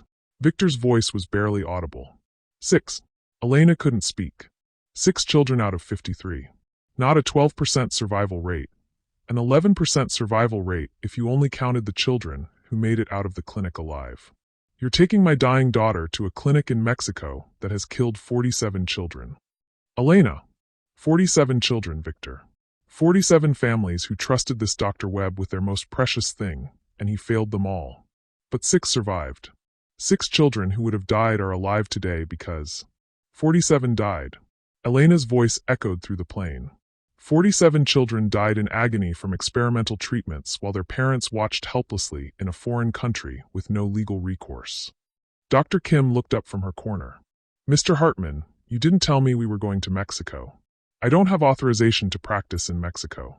If something happens to Sophia there, I could be arrested. Elena turned to stare at the young woman. You could be arrested? Practicing medicine without a license in Mexico is a felony. If Sophia dies during the treatment, if there are complications, Mexican authorities could charge me with manslaughter. Elena felt the full scope of Victor's deception crash over her like a tsunami. So not only are you taking Sophia to a clinic that kills 90% of its patients, but you're doing it with medical staff who could be arrested if anything goes wrong. Elena, I know how this sounds. Do you? Do you know how this sounds, Victor? Because it sounds like you've trapped me and my dying daughter in an elaborate suicide mission designed to salve your guilt over what happened to Diego. The accusation hung in the air like a physical thing. Victor tried to deny it, but the words wouldn't come. That's it, isn't it? Elena's voice was deadly quiet. This was never about saving Sofia. This was about proving to yourself that you're not the man who failed Diego. You're willing to risk Sofia's life, my life, to rewrite history. That's not true, isn't it? Because the math doesn't lie, Victor. Sofia has maybe a 10% chance of surviving this treatment, administered by a doctor who's killed 47 children, with medical support from people who aren't qualified to be there. Meanwhile, back at the hospital, she had maybe a week of peaceful time with her mother before dying surrounded by love. Elena stood up, her decision crystallizing with devastating clarity. We're going back. Elena, we're going back to the States. Right now. We're landing at the nearest American airport, and I'm taking Sofia home. If we go back now, Sofia dies. Sofia is dying anyway. But at least if we go back, she dies knowing her mother made decisions based on love instead of guilt. Victor stepped toward her, desperation clear in his voice. Elena, please. Just give Dr. Webb a chance. Let us at least try. Try what? Try to be the 6% who survives? Try to watch my daughter die in a clinic in Mexico while strangers who can't legally practice medicine stand around helplessly. Elena moved to the plane's communication system. I need to speak to the pilot. Now. Elena, don't do this. She turned to face him, and Victor saw a strength there that was absolute and unshakable. Victor, I trusted you. Despite everything you'd done to Diego, despite every reason I had not to believe you, I trusted you with my daughter's life. And you've spent every minute since then lying to me. I was trying to protect you from. From what? From the truth? From making an informed decision about my own child. Elena activated the intercom. Captain, this is Elena Rodriguez. I need you to divert to the nearest airport in the United States immediately. Victor grabbed her hand. Elena, if you do this, Sofia dies. Sofia is already dying. But at least this way, she dies as my daughter, not as your redemption project. The pilot's voice crackled through the speaker. Mrs. Rodriguez, we're currently over international waters. The nearest U.S. airport is 4 hours away. Elena felt her heart sink. 4 hours. Sofia didn't have 4 hours. What about emergency landing options? She asked. We could land in Nassau in 2 hours, but there are no pediatric facilities there. Or we could continue to our original destination in Tijuana, which is 90 minutes away and has the medical facilities you requested. Elena stared at the speaker, understanding the impossible choice she was facing. Land in Nassau, where Sofia would certainly die without proper medical care, or continue to Mexico, where she would probably die from experimental treatment. Mom! Sofia's weak voice cut through the tension. Are we lost? Elena knelt beside her daughter's bed, brushing Sofia's hair from her forehead. No, baby. We're not lost. Mommy is just trying to figure out the best way to help you. Are you and the sad man fighting? Elena glanced at Victor, who was standing frozen by the communication system. We're having a disagreement about what's best for you. Sofia's eyes moved between them with the uncanny perception that seriously ill children often developed. The butterflies say, sometimes the hardest choice is trusting people who've made mistakes before. What do you think, baby? What do you want to do? Sofia was quiet for a long moment, her breathing labored but steady. I want to try, Mom. Even if it's scary. Even if it doesn't work. I want to try to see the butterflies migrate. Elena felt tears streaming down her face. Her daughter, brave, brilliant, dying Sofia, was asking her to take the impossible risk. Okay, Elena whispered. Okay, we'll try. But as she looked at Victor, Elena knew that whatever happened in Mexico, whatever the outcome of Dr. Webb's treatment, something fundamental had broken between them. Trust, once shattered, couldn't be rebuilt with good intentions. And even if Sofia survived the treatment, Elena wasn't sure she could forgive the man who'd lied to her about every aspect of their desperate journey. Captain, Elena said into the intercom, continue to our original destination. As the plane banked toward Mexico, Elena held Sofia's hand and tried not to think about the 47 families who'd made the same choice before them. Tried not to think about the 90% chance that she was flying her daughter toward a death that would be neither peaceful nor dignified. Tried not to think about the man sitting across from them who'd manipulated her into this nightmare and might still be lying about everything that mattered.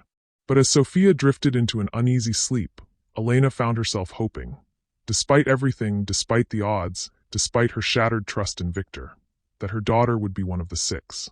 One of the butterfly children who made it home. Even if home looked nothing like what Elena had ever imagined. The plane flew on through the darkness, carrying them toward an uncertain dawn and a choice that would define the rest of their lives. However long those lives might be. The clinic in Tijuana was nothing like Elena had imagined. Instead of the sterile, professional medical facility Victor had described, Dr. Webb's clinic occupied the second floor of a rundown strip mall between a discount pharmacy and a restaurant that looked like it hadn't passed a health inspection in years. The sign outside was hand-painted in Spanish and English. Centro de Esperanza Medica, Medical Hope Center. Elena stared at the building through the taxi window, holding Sophia's unconscious form against her chest. Her daughter had deteriorated further during the final hour of the flight, slipping into a fever-induced coma that Dr. Kim had been powerless to address. This is it. Elena's voice was hollow with disbelief. Victor paid the taxi driver and avoided her eyes. Dr. Webb operates discreetly. The overhead costs are minimal, which allows him to focus resources on the actual treatment. Victor, this looks like a place where people come to die quietly. Elena, look at it. Elena gestured at the peeling paint, the cracked windows, the security bars that suggested this wasn't the safest neighborhood. This is where you want me to trust my daughter's life to experimental drugs that have killed 47 children? Before Victor could answer, a man emerged from the clinic's entrance. He was tall and thin, with graying hair and the kind of weary compassion that Elena had learned to recognize in doctors who worked with terminal cases. Mrs. Rodriguez? His accent was American, his voice gentle. I'm Dr. Webb. We've been waiting for you. Elena studied his face, searching for any sign of the monster she'd imagined. Someone who would experiment on dying children for profit. Instead, she saw exhaustion, sadness, and something that looked like genuine care. How is Sophia? Dr. Webb asked, approaching carefully. She's been unconscious for 2 hours, Elena said. Her fever spiked during the flight, and her breathing is irregular. Dr. Webb nodded, his expression grave. Let's get her inside where I can examine her properly. As they climbed the narrow stairs to the clinic, Elena was surprised by what she found.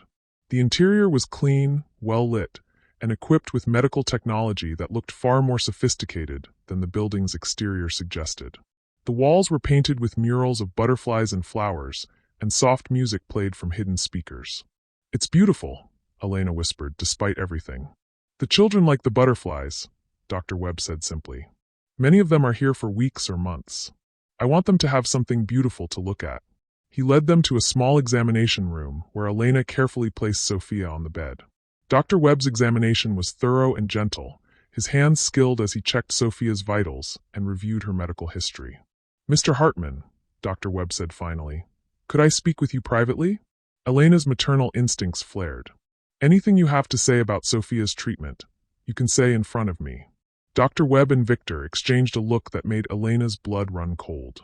Mrs. Rodriguez, Dr. Webb said carefully, there are some financial arrangements we need to discuss. I don't care about money, Elena interrupted. Victor is paying for the treatment. That's already been arranged. Another look passed between the two men, and Elena felt something terrible settling in her stomach. Dr. Webb, she said, her voice dangerously quiet. What financial arrangements? Dr. Webb looked uncomfortable. Mrs. Rodriguez, perhaps we should discuss Sophia's medical condition first. What financial arrangements? Victor stepped forward. Elena, let's focus on getting Sophia stabilized. Victor. Elena's voice cut through the room like a blade. What did you promise, Dr. Webb? The silence that followed told Elena everything she needed to know. You didn't offer to pay for Sophia's treatment, she said slowly. You offered something else. Victor's face had gone gray. Elena, what did you offer him, Victor? Dr. Webb cleared his throat. Mrs. Rodriguez, perhaps you should sit down. I don't want to sit down. I want to know what my daughter's life has been traded for. Victor closed his eyes, and when he opened them, Elena saw a guilt so profound it made her previous anger look like irritation. I offered him my pharmaceutical company, Victor said quietly. Elena stared at him, not comprehending. What? My company? Hartman Pharmaceuticals. I offered to sign it over to Dr. Webb in exchange for Sophia's treatment. Elena felt the world tilt around her. Your pharmaceutical company. It's worth $800 million. More than enough to fund Dr. Webb's research for decades. Your pharmaceutical company, Elena repeated, her mind struggling to process what she was hearing. The company that manufactures cancer drugs. Victor nodded miserably. Elena turned to Dr. Webb. You're telling me that the man funding my daughter's experimental treatment owns a company that makes cancer medications? Mrs. Rodriguez. Answer me. Dr. Webb nodded. Hartman Pharmaceuticals is one of the largest producers of pediatric cancer drugs in North America. Elena felt something snap inside her chest. Victor, you own a company that makes cancer drugs. Yes. You own a company that makes the drugs that could have saved Diego. That could have saved Sophia months ago. Yes. And you've been letting families go bankrupt trying to afford medications that you manufacture. Victor's silence was answer enough. Elena stared at him, seeing him clearly for the first time. Not as a wealthy businessman who'd made a mistake with Diego. Not as a man trying to redeem himself through grand gestures. But as someone who'd been profiting from the desperation of families like hers while pretending to care about their suffering. How much, she asked, her voice deadly calm, do Sophia's medications cost to manufacture? Elena, how much? Victor's voice was barely audible. $12 per dose. And how much do you charge families for those same medications? Elena, the research and development costs. How much? $1,500 per dose. Elena felt the room spin around her. Sophia's weekly medication regimen. The drugs that kept her comfortable, that managed her pain, that bought them precious time, cost Victor's company $12 to make. But families like Elena paid $1,500 for the same pills. A markup of more than 10,000%. You've been watching me steal leftovers from your table to save money for medications that cost you $12 to make, Elena said, her voice hollow with shock. Elena, the pharmaceutical industry is complicated. Complicated? Elena's voice rose. You're charging dying children's families $1,500 for $12 worth of medicine, and you call that complicated? Dr. Webb stepped forward. Mrs. Rodriguez, I think there's something else you should know. Elena turned to him, not sure she could handle any more revelations. The experimental treatment we're offering Sophia? The drugs we're using? They're all manufactured by Hartman Pharmaceuticals. Elena felt the floor drop out from under her. What? The compounds are existing medications that Mr. Hartman's company produces for other conditions. We're using them in combination, in higher doses than approved, but they're not actually experimental drugs. Elena stared at Victor, understanding finally dawning. You could have saved Sophia months ago.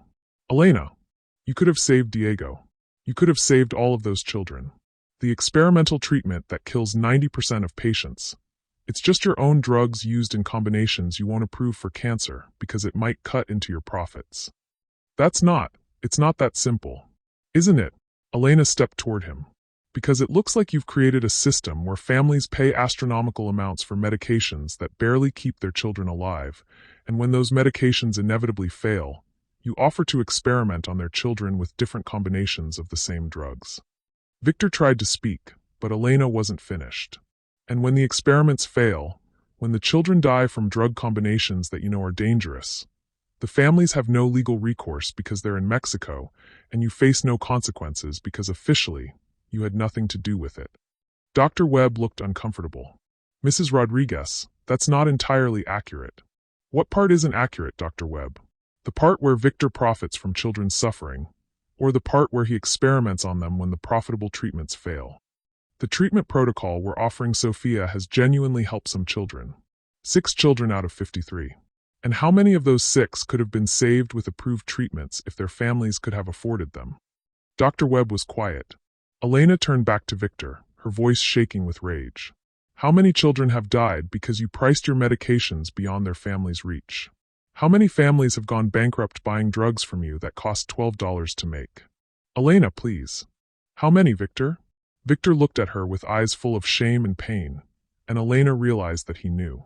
He knew exactly how many families his pricing decisions had destroyed, how many children had died because they couldn't afford medications that cost almost nothing to produce.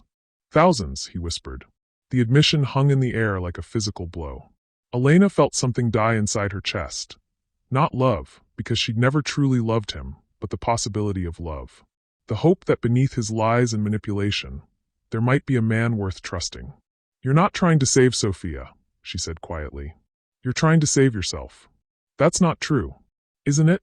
Because this whole elaborate rescue, the private plane, the fake medical team, the clinic in Mexico, it's all been about proving to yourself that you're not the monster who profits from children's suffering. Elena moved to Sophia's bedside, her daughter's small form barely visible beneath the medical equipment. But you are that monster, Victor. You just dress it up in guilt and grand gestures. Elena, I know how this looks. Do you? Because it looks like you've built a business model around keeping children sick enough to need your drugs, but not healthy enough to stop buying them. And when that inevitably fails, you experiment on them in Mexico where their deaths won't affect your reputation. Elena picked up Sophia's medical chart, scanning the proposed treatment protocol. These drug combinations, have they ever been tested for safety in children Sophia's age? Dr. Webb hesitated. The individual medications are approved for pediatric use. That's not what I asked. Have these specific combinations, in these dosages, ever been tested for safety in 7-year-old cancer patients? No, Dr. Webb admitted. Elena felt the final piece of the puzzle click into place. You're asking me to let you use my dying daughter as a test subject for drug combinations that might be profitable if they work. Mrs. Rodriguez. And if Sophia dies, you'll add her to your statistics and use her death to refine the protocol for the next desperate family. Elena set down the chart and looked at Victor with an expression of absolute clarity. I'm taking Sophia home. Elena, if you leave now, Sophia dies. I know, but at least she dies as my daughter, not as your research subject. Elena began disconnecting Sophia from the monitoring equipment, her movements careful but determined. Mrs. Rodriguez, Dr. Webb said urgently, Sophia is too unstable for transport. If you try to move her now, she'll die. Just like she'll die if I leave her here for you to experiment on. Elena lifted Sophia into her arms, her daughter's weight so much less than it should have been. Sophia stirred slightly, her eyes fluttering open. Mom, we're going home, baby. But the butterflies, they said we needed to try. Elena's heart broke as she looked into Sophia's trusting eyes. Sometimes, mi amor, the bravest thing isn't trying something new. Sometimes it's knowing when to say no. Sophia nodded weakly, and Elena saw a wisdom there that no 7-year-old should possess. I understand, Mom. You're protecting me. Elena felt tears streaming down her face. I'm trying to, baby. I'm trying so hard to protect you. As Elena carried Sophia toward the door, Victor made one last desperate attempt. Elena, wait. Please. I know I've lied to you. I know I've made terrible choices, but this treatment could save her. It could actually work. Elena paused at the door, not turning around.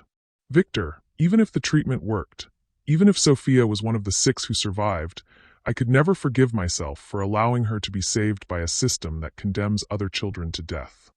What do you mean? Elena turned to face him one last time. Every dollar you make from children's suffering, every family you bankrupt with your drug prices, every child who dies because they can't afford medications that cost $12 to make. Sophia would carry that weight for the rest of her life. Elena's voice softened. I won't save my daughter by feeding her to the machine that destroys other people's children. As Elena walked out of the clinic, carrying Sophia toward an uncertain future, she felt something she hadn't experienced in months: peace. She was no longer fighting a system designed to profit from her desperation. She was no longer trusting people who saw her daughter as a means to their own ends. She was simply a mother carrying her child home. Whatever happened next, they would face it together, with dignity and love, and the kind of courage that came from choosing what was right over what was easy. Behind them, Victor stood in the empty clinic, surrounded by the wreckage of his grand gesture, finally understanding the true cost of the choices he'd made. And for the first time in his life, he began to comprehend what real redemption might actually require. But that understanding came too late to save the only person whose forgiveness might have mattered. Elena and Sophia disappeared into the Mexican night, heading home to face whatever time they had left together. And Victor was left alone with the magnitude of what he'd lost, and what he'd never truly understood he was fighting for.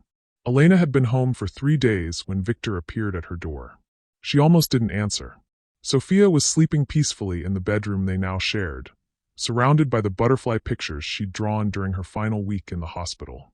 The hospice nurses had been gentle and kind, making Sophia's transition as comfortable as possible. Elena had made her peace with what was coming.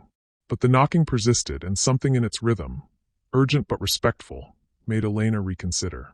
She opened the door to find Victor standing on her small porch, holding a manila envelope and looking like he hadn't slept since Mexico. "Before you close the door," he said quickly, "I need to show you something. Something about Margaret." Elena hesitated. She'd told herself she was done with Victor's revelations, done with his guilt-driven gestures. But something in his voice, a breaking quality she'd never heard before, made her step aside. "5 minutes," she said. Victor entered her small apartment, and Elena saw him take in the modest surroundings with what looked like genuine seeing rather than pity. The walls were covered with Sophia's artwork, butterflies in every medium imaginable, migration maps drawn in crayon, pictures of caterpillars transforming into winged creatures that could fly thousands of miles.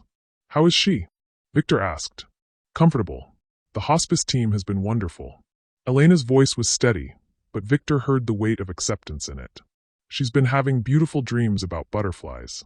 She says Diego visits her in them, and they fly together." Victor's hands tightened on the envelope. "Elena, I need to tell you something about why Margaret died." Elena felt a familiar exhaustion settle over her. "Victor, I don't want to hear another story about how complicated everything is. Margaret killed herself." The words stopped Elena cold. She stared at Victor, seeing something in his expression that looked like the truth, raw and devastating. "What? She didn't die from cancer. She died from an overdose of cancer medications. Medications that my company manufactured." Victor's voice was hollow. "She killed herself, Elena. And she left this." He held out the envelope with shaking hands. Elena took it, her mind reeling. Inside were dozens of documents, research papers, internal memos, financial records, and a letter in handwriting she didn't recognize. Margaret had been investigating Hartman Pharmaceuticals for months before she died, Victor said. Not just the pricing, everything. The research suppression, the deliberate maintenance of chronic conditions, the experimental protocols in Mexico. Elena pulled out the letter, Margaret's final words written in the careful script of someone who knew she was dying. "To whoever finds this, my husband Victor believes he's building an empire that helps people. He doesn't know that the company he inherited from his father has become something monstrous. The research exists to cure most childhood cancers completely, not manage them, cure them. But curing children isn't profitable. Managing their illness for years is. I've found the suppressed research, the buried studies, the evidence of treatments that work but will never see the light of day because they would destroy the business model. I can't live in a world where my husband profits from children's suffering while believing he's helping them. I can't live knowing that every day we delay could save thousands of children, but we choose not to because it would cost us money. Victor isn't evil. He's been deliberately kept ignorant by his father's advisors who run the company's actual operations. But ignorance isn't absolution when children are dying. I'm leaving this evidence in the hope that someone braver than me will use it to burn the whole system down and rebuild it as it should be. A company that exists to save children, not profit from their pain." Elena's hands were shaking as she read. She found evidence of actual cures? All of it. Treatments that could have saved Diego. Could save Sophia right now. Could save thousands of children. Victor's voice cracked. "My wife died knowing that I owned the keys to saving lives and was too blind to use them." Elena looked up from the letter. "Where are these treatments now?" "Locked away in research vaults. Buried under financial projections that show they'd cost the company billions in lost revenue." Victor pulled out another folder. But Margaret documented everything. Every suppressed study, every buried cure, every decision to prioritize profit over children's lives. Elena felt something shift in her chest. Not hope, because hope felt too dangerous, but something like possibility. "Why are you showing me this now?" "Because Margaret's letter says something else." Victor's voice grew steadier. "She says the only way to honor the children who've died is to make the treatments available to everyone, immediately, regardless of cost. She mapped out a plan to restructure the entire company." Elena scanned the documents, seeing years of meticulous research and planning. Margaret had been preparing to expose everything, to transform Hartman Pharmaceuticals from a profit-driven machine into something that actually served its mission. "She was going to destroy your company," Elena said. "She was going to save it. Turn it into what it was supposed to be from the beginning." Victor looked at Elena with eyes full of pain and something that might have been hope. "Elena, the treatment for Sophia's specific cancer. Margaret found the complete cure 18 months ago." Elena felt the world stop spinning. "What? It's not experimental. It's not risky. It's a targeted therapy that eliminates her specific cancer type with a 97% success rate and minimal side effects. We've been sitting on it because releasing it would undercut the revenue from managing her condition long-term. Elena stared at him, unable to process what she was hearing. You have a cure for Sophia's cancer. We've had it for 18 months, along with cures or highly effective treatments for most childhood cancers. Victor's voice broke completely. Margaret died knowing that children were suffering and dying while we kept the treatments locked away. Elena felt a rage so pure it transcended anger and became something else entirely, a clarity that cut through every lie and manipulation and self-serving gesture of the past week. Sophia could have been cured 18 months ago. Yes. Diego could have been saved. Yes. Every family you've watched go bankrupt, every child who's died, they could all have been saved. Yes. Elena set down the documents and walked to her window, looking out at the small playground where Sophia used to play before she got too sick. When she spoke, her voice was steady and terrible. What do you want from me, Victor? I want you to help me do what Margaret planned to do. Expose everything, release all the treatments, restructure the company to prioritize saving lives over making profits. And in return, Sophia gets the cure. Immediately. Along with every other child we can save. Elena turned to face him. You're asking me to trust you again. I'm asking you to trust Margaret. Her research, her plan, her vision of what the company could become. Elena picked up Margaret's letter, reading it again. She really found cures. All of them. Treatments that work, that are safe, that could end childhood cancer as we know it. She documented everything, verified everything, prepared everything. Victor's voice grew urgent. Elena, we could save Sophia and make sure no other family goes through what you've been through. And what about the people who run your company now? The advisors who've been suppressing these treatments? Victor's expression hardened. Margaret identified all of them. Their financial motivations, their methods, their legal vulnerabilities. She built a case that would send most of them to prison for deliberately withholding life-saving treatments. Elena studied his face, searching for any sign of deception, any hint that this was another manipulation. Instead, she saw something she'd never seen before, a man who'd finally stopped lying to himself. If I help you do this, she said slowly, it means destroying your life as you know it. Your wealth, your position, your reputation, all of it goes away when the truth comes out. Good. It should go away. None of it was earned honestly. And Sophia gets the treatment today, along with every other child who needs it. Forever. No cost, no barriers, no insurance requirements. Elena was quiet for a long moment, weighing everything she'd learned against everything she'd lost. There's something else, Victor said quietly. Something Margaret wrote specifically about families like yours. He pulled out a final document, a detailed plan for providing financial support to every family who'd been bankrupted by Hartman Pharmaceuticals' pricing practices. Reparations, Elena said, reading. Every penny that families like yours overpaid for medications. Every dollar lost to medical bankruptcy. Every cost of fighting cancers that we could have cured years ago. Victor's voice was steady now. Margaret calculated that the company owes approximately $4 billion in reparations to families we've harmed. Elena stared at the number. $4 billion. Enough to rebuild the lives that had been destroyed by medical bankruptcy, to compensate families for years of unnecessary suffering, to ensure that no family would ever again have to choose between treating their child and keeping their home. And you're willing to do this? Elena, I'm willing to do whatever it takes to honor what Margaret was trying to accomplish. And to save Sophia. And to make sure that no child ever dies the way Diego did, knowing that the cure existed but was being kept from him. Elena looked at the documents spread across her coffee table. Evidence of cures that could save thousands of children. Plans to restructure an entire industry. Reparations for families who'd been destroyed by corporate greed. And underneath it all, a chance to save Sophia. If we do this, she said finally, if we expose everything and release the treatments, you lose everything. And I gain the only thing that matters. Which is? Victor looked toward the bedroom where Sophia was sleeping.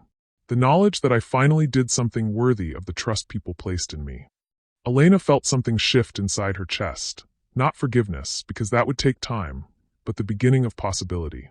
The chance that something good could come from all the pain and deception and loss. All right, she said. Let's save Sophia. And let's save everyone else too. Victor's relief was so profound that Elena saw him actually stagger. Thank you. Don't thank me yet. Because if you're lying to me about any of this, if this is another manipulation or if Margaret's research doesn't work, I will destroy you in ways you can't imagine. I understand. Elena picked up her phone. Who do we call first? As Victor began explaining Margaret's plan, the media contacts, the regulatory authorities, the legal framework for exposing everything, Elena felt something she hadn't experienced in months. Not just hope for Sophia, but hope for a world where no parent would have to watch their child die while effective treatments sat locked away in corporate vaults. A world where medicine existed to heal rather than to profit. A world that Margaret had died trying to create, and that Elena and Victor were about to bring into being. But first, they were going to save Sophia. And then they were going to save everyone else. Through the window, Elena could see the first butterflies of spring beginning their ancient migration, following paths written in their DNA toward destinations they'd never seen but somehow knew how to find. Just like Sophia had always said, sometimes the most important journeys required the kind of faith that could carry you thousands of miles toward home. Even when you couldn't see the destination yet. Even when the path ahead looked impossible. Even when everything you thought you knew about the world turned out to be wrong. The butterflies knew the way. And maybe, Elena thought as she began to dial the first number on Margaret's list, they were finally ready to follow. 6 months later, Elena walked into the gleaming lobby of the newly renamed Margaret Hartman Children's Medical Foundation, carrying a healthy, laughing Sophia on her shoulders. "Hiya, Mom. I want to see the whole butterfly mural." Elena smiled, lifting her daughter higher so she could study the massive artwork that covered the foundation's main wall. A migration map showing butterfly routes across the world, painted by children who were alive today because of treatments that had once been locked away in corporate vaults. "Mrs. Rodriguez." Dr. Chin approached them with a smile that seemed permanently etched on her face since the foundation had opened. "Sophia, you look wonderful. How are you feeling?" "Perfect," Sophia declared, sliding down from Elena's shoulders with the boundless energy of a healthy 7-year-old. "I'm going to Costa Rica next month to see the monarch butterflies, and then we're going to visit the children in the Mexico clinic to see how they're doing." Dr. Chin looked at Elena with wonder. "The transformation still amazes me. 6 months ago, she was dying," Elena finished gently. "Now she's planning to become a lepidopterist and travel the world studying butterfly migrations." Through the lobby's glass doors, Elena could see Victor in the courtyard, surrounded by a group of children and their families. He was kneeling beside a small boy, helping him release a butterfly they'd raised in the foundation's recovery garden. The boy was bald from chemotherapy, but his eyes were bright with hope. Hope that was no longer desperate or impossible. "He's different," Dr. Chin observed, following Elena's gaze. Elena nodded. The Victor she'd met 6 months ago, angry, guilt-ridden, hiding behind wealth and lies, no longer existed. The man in the courtyard had been stripped of everything he thought defined him, and had somehow become more himself in the process. "The congressional hearing went well?" Dr. Chin asked. "Better than well.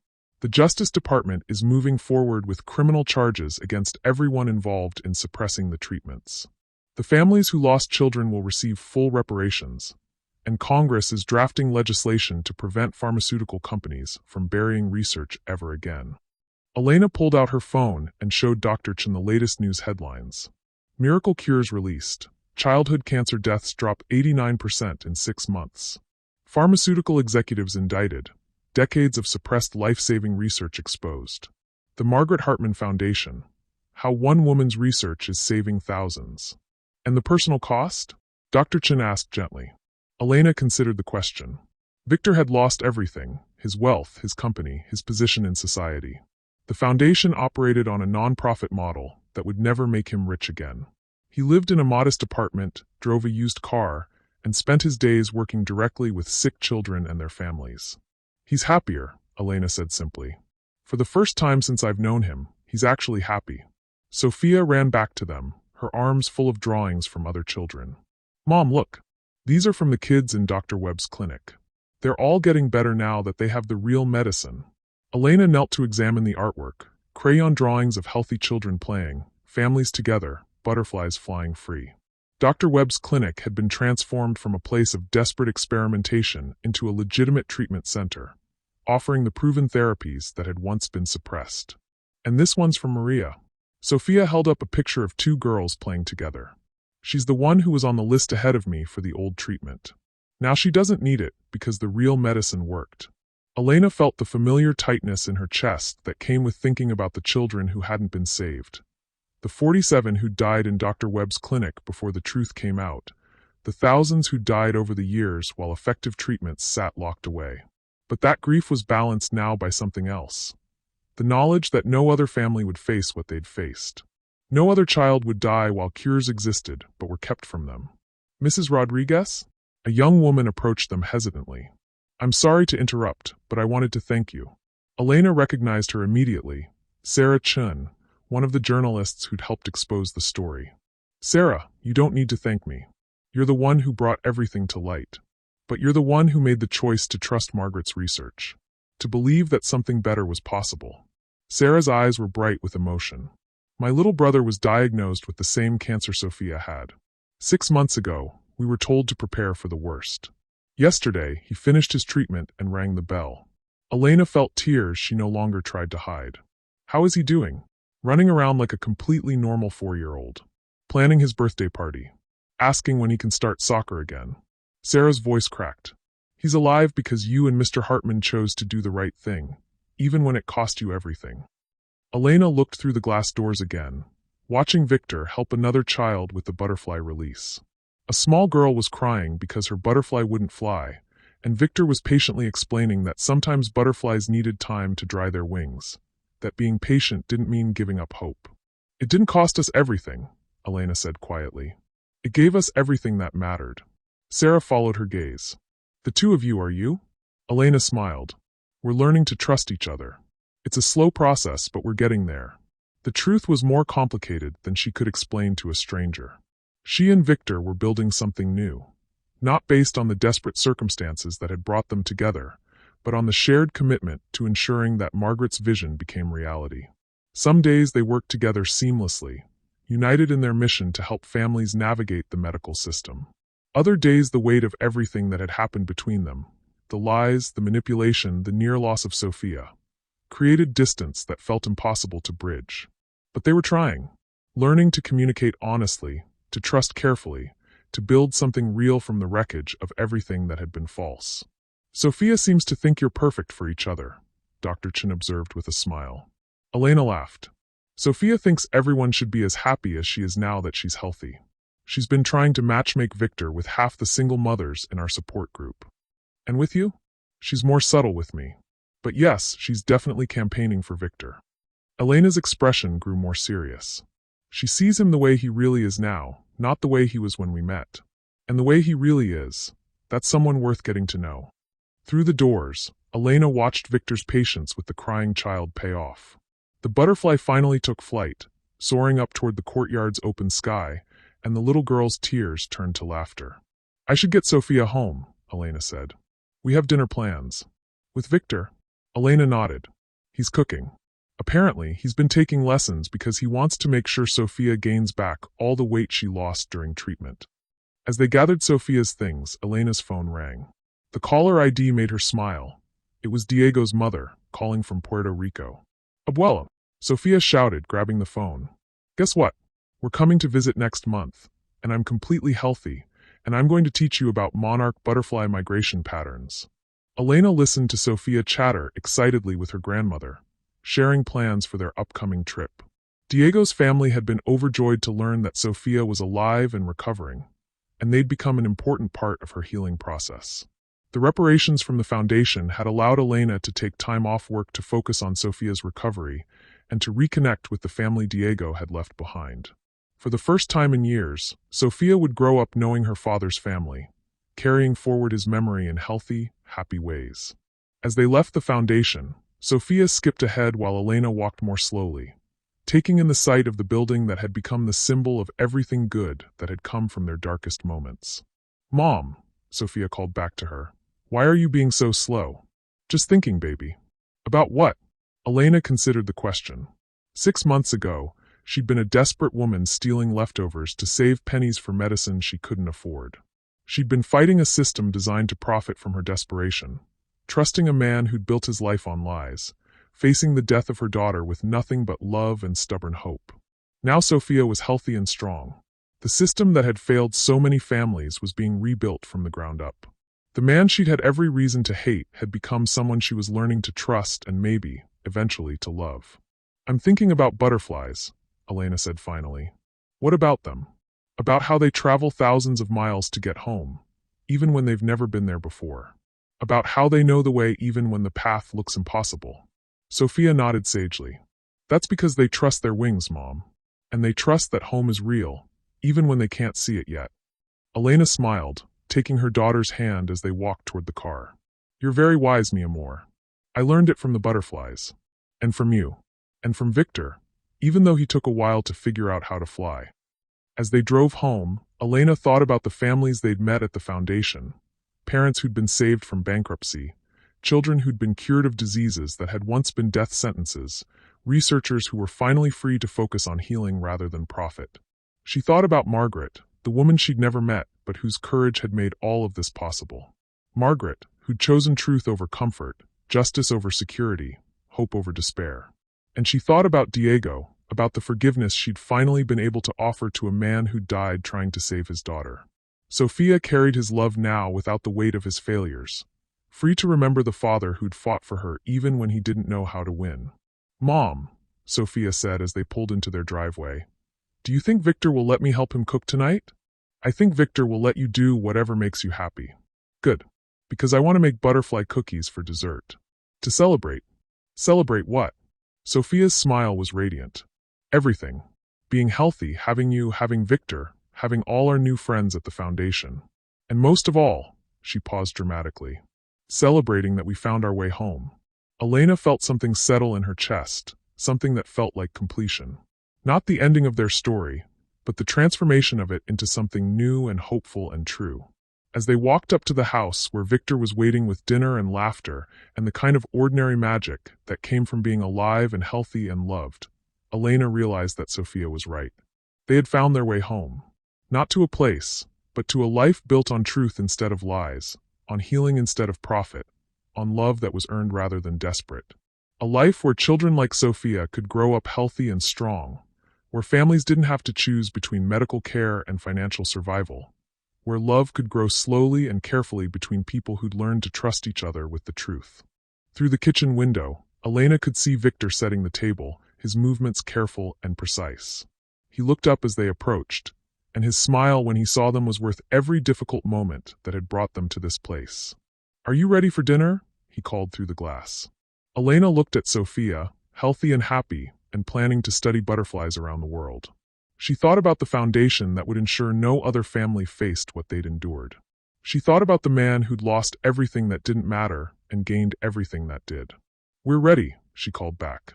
And as they stepped inside to the warmth and light and promise of home, Elena knew that Margaret's vision was more than just saving children's lives. It was about saving the world those children would grow up to create. A world where love was stronger than profit, where truth was more valuable than comfort, where hope was not desperate but earned. A world where butterflies could fly free, knowing that home was real and reachable and worth every impossible mile of the journey. Outside, the spring migration was beginning again, carrying new generations of butterflies toward destinations they'd never seen but somehow knew how to find. Just like Sophia had always known they would. Just like love, Elena realized, when it was finally real and ready to take flight. What did this story teach you about the power of choosing truth over comfort, love over profit, and hope over despair? How do you think one person's courage to expose injustice can transform entire systems that harm the vulnerable? Drop your thoughts in the comments and subscribe for more stories that will challenge how you see the world and inspire you to believe in the possibility of transformation, even in the darkest circumstances.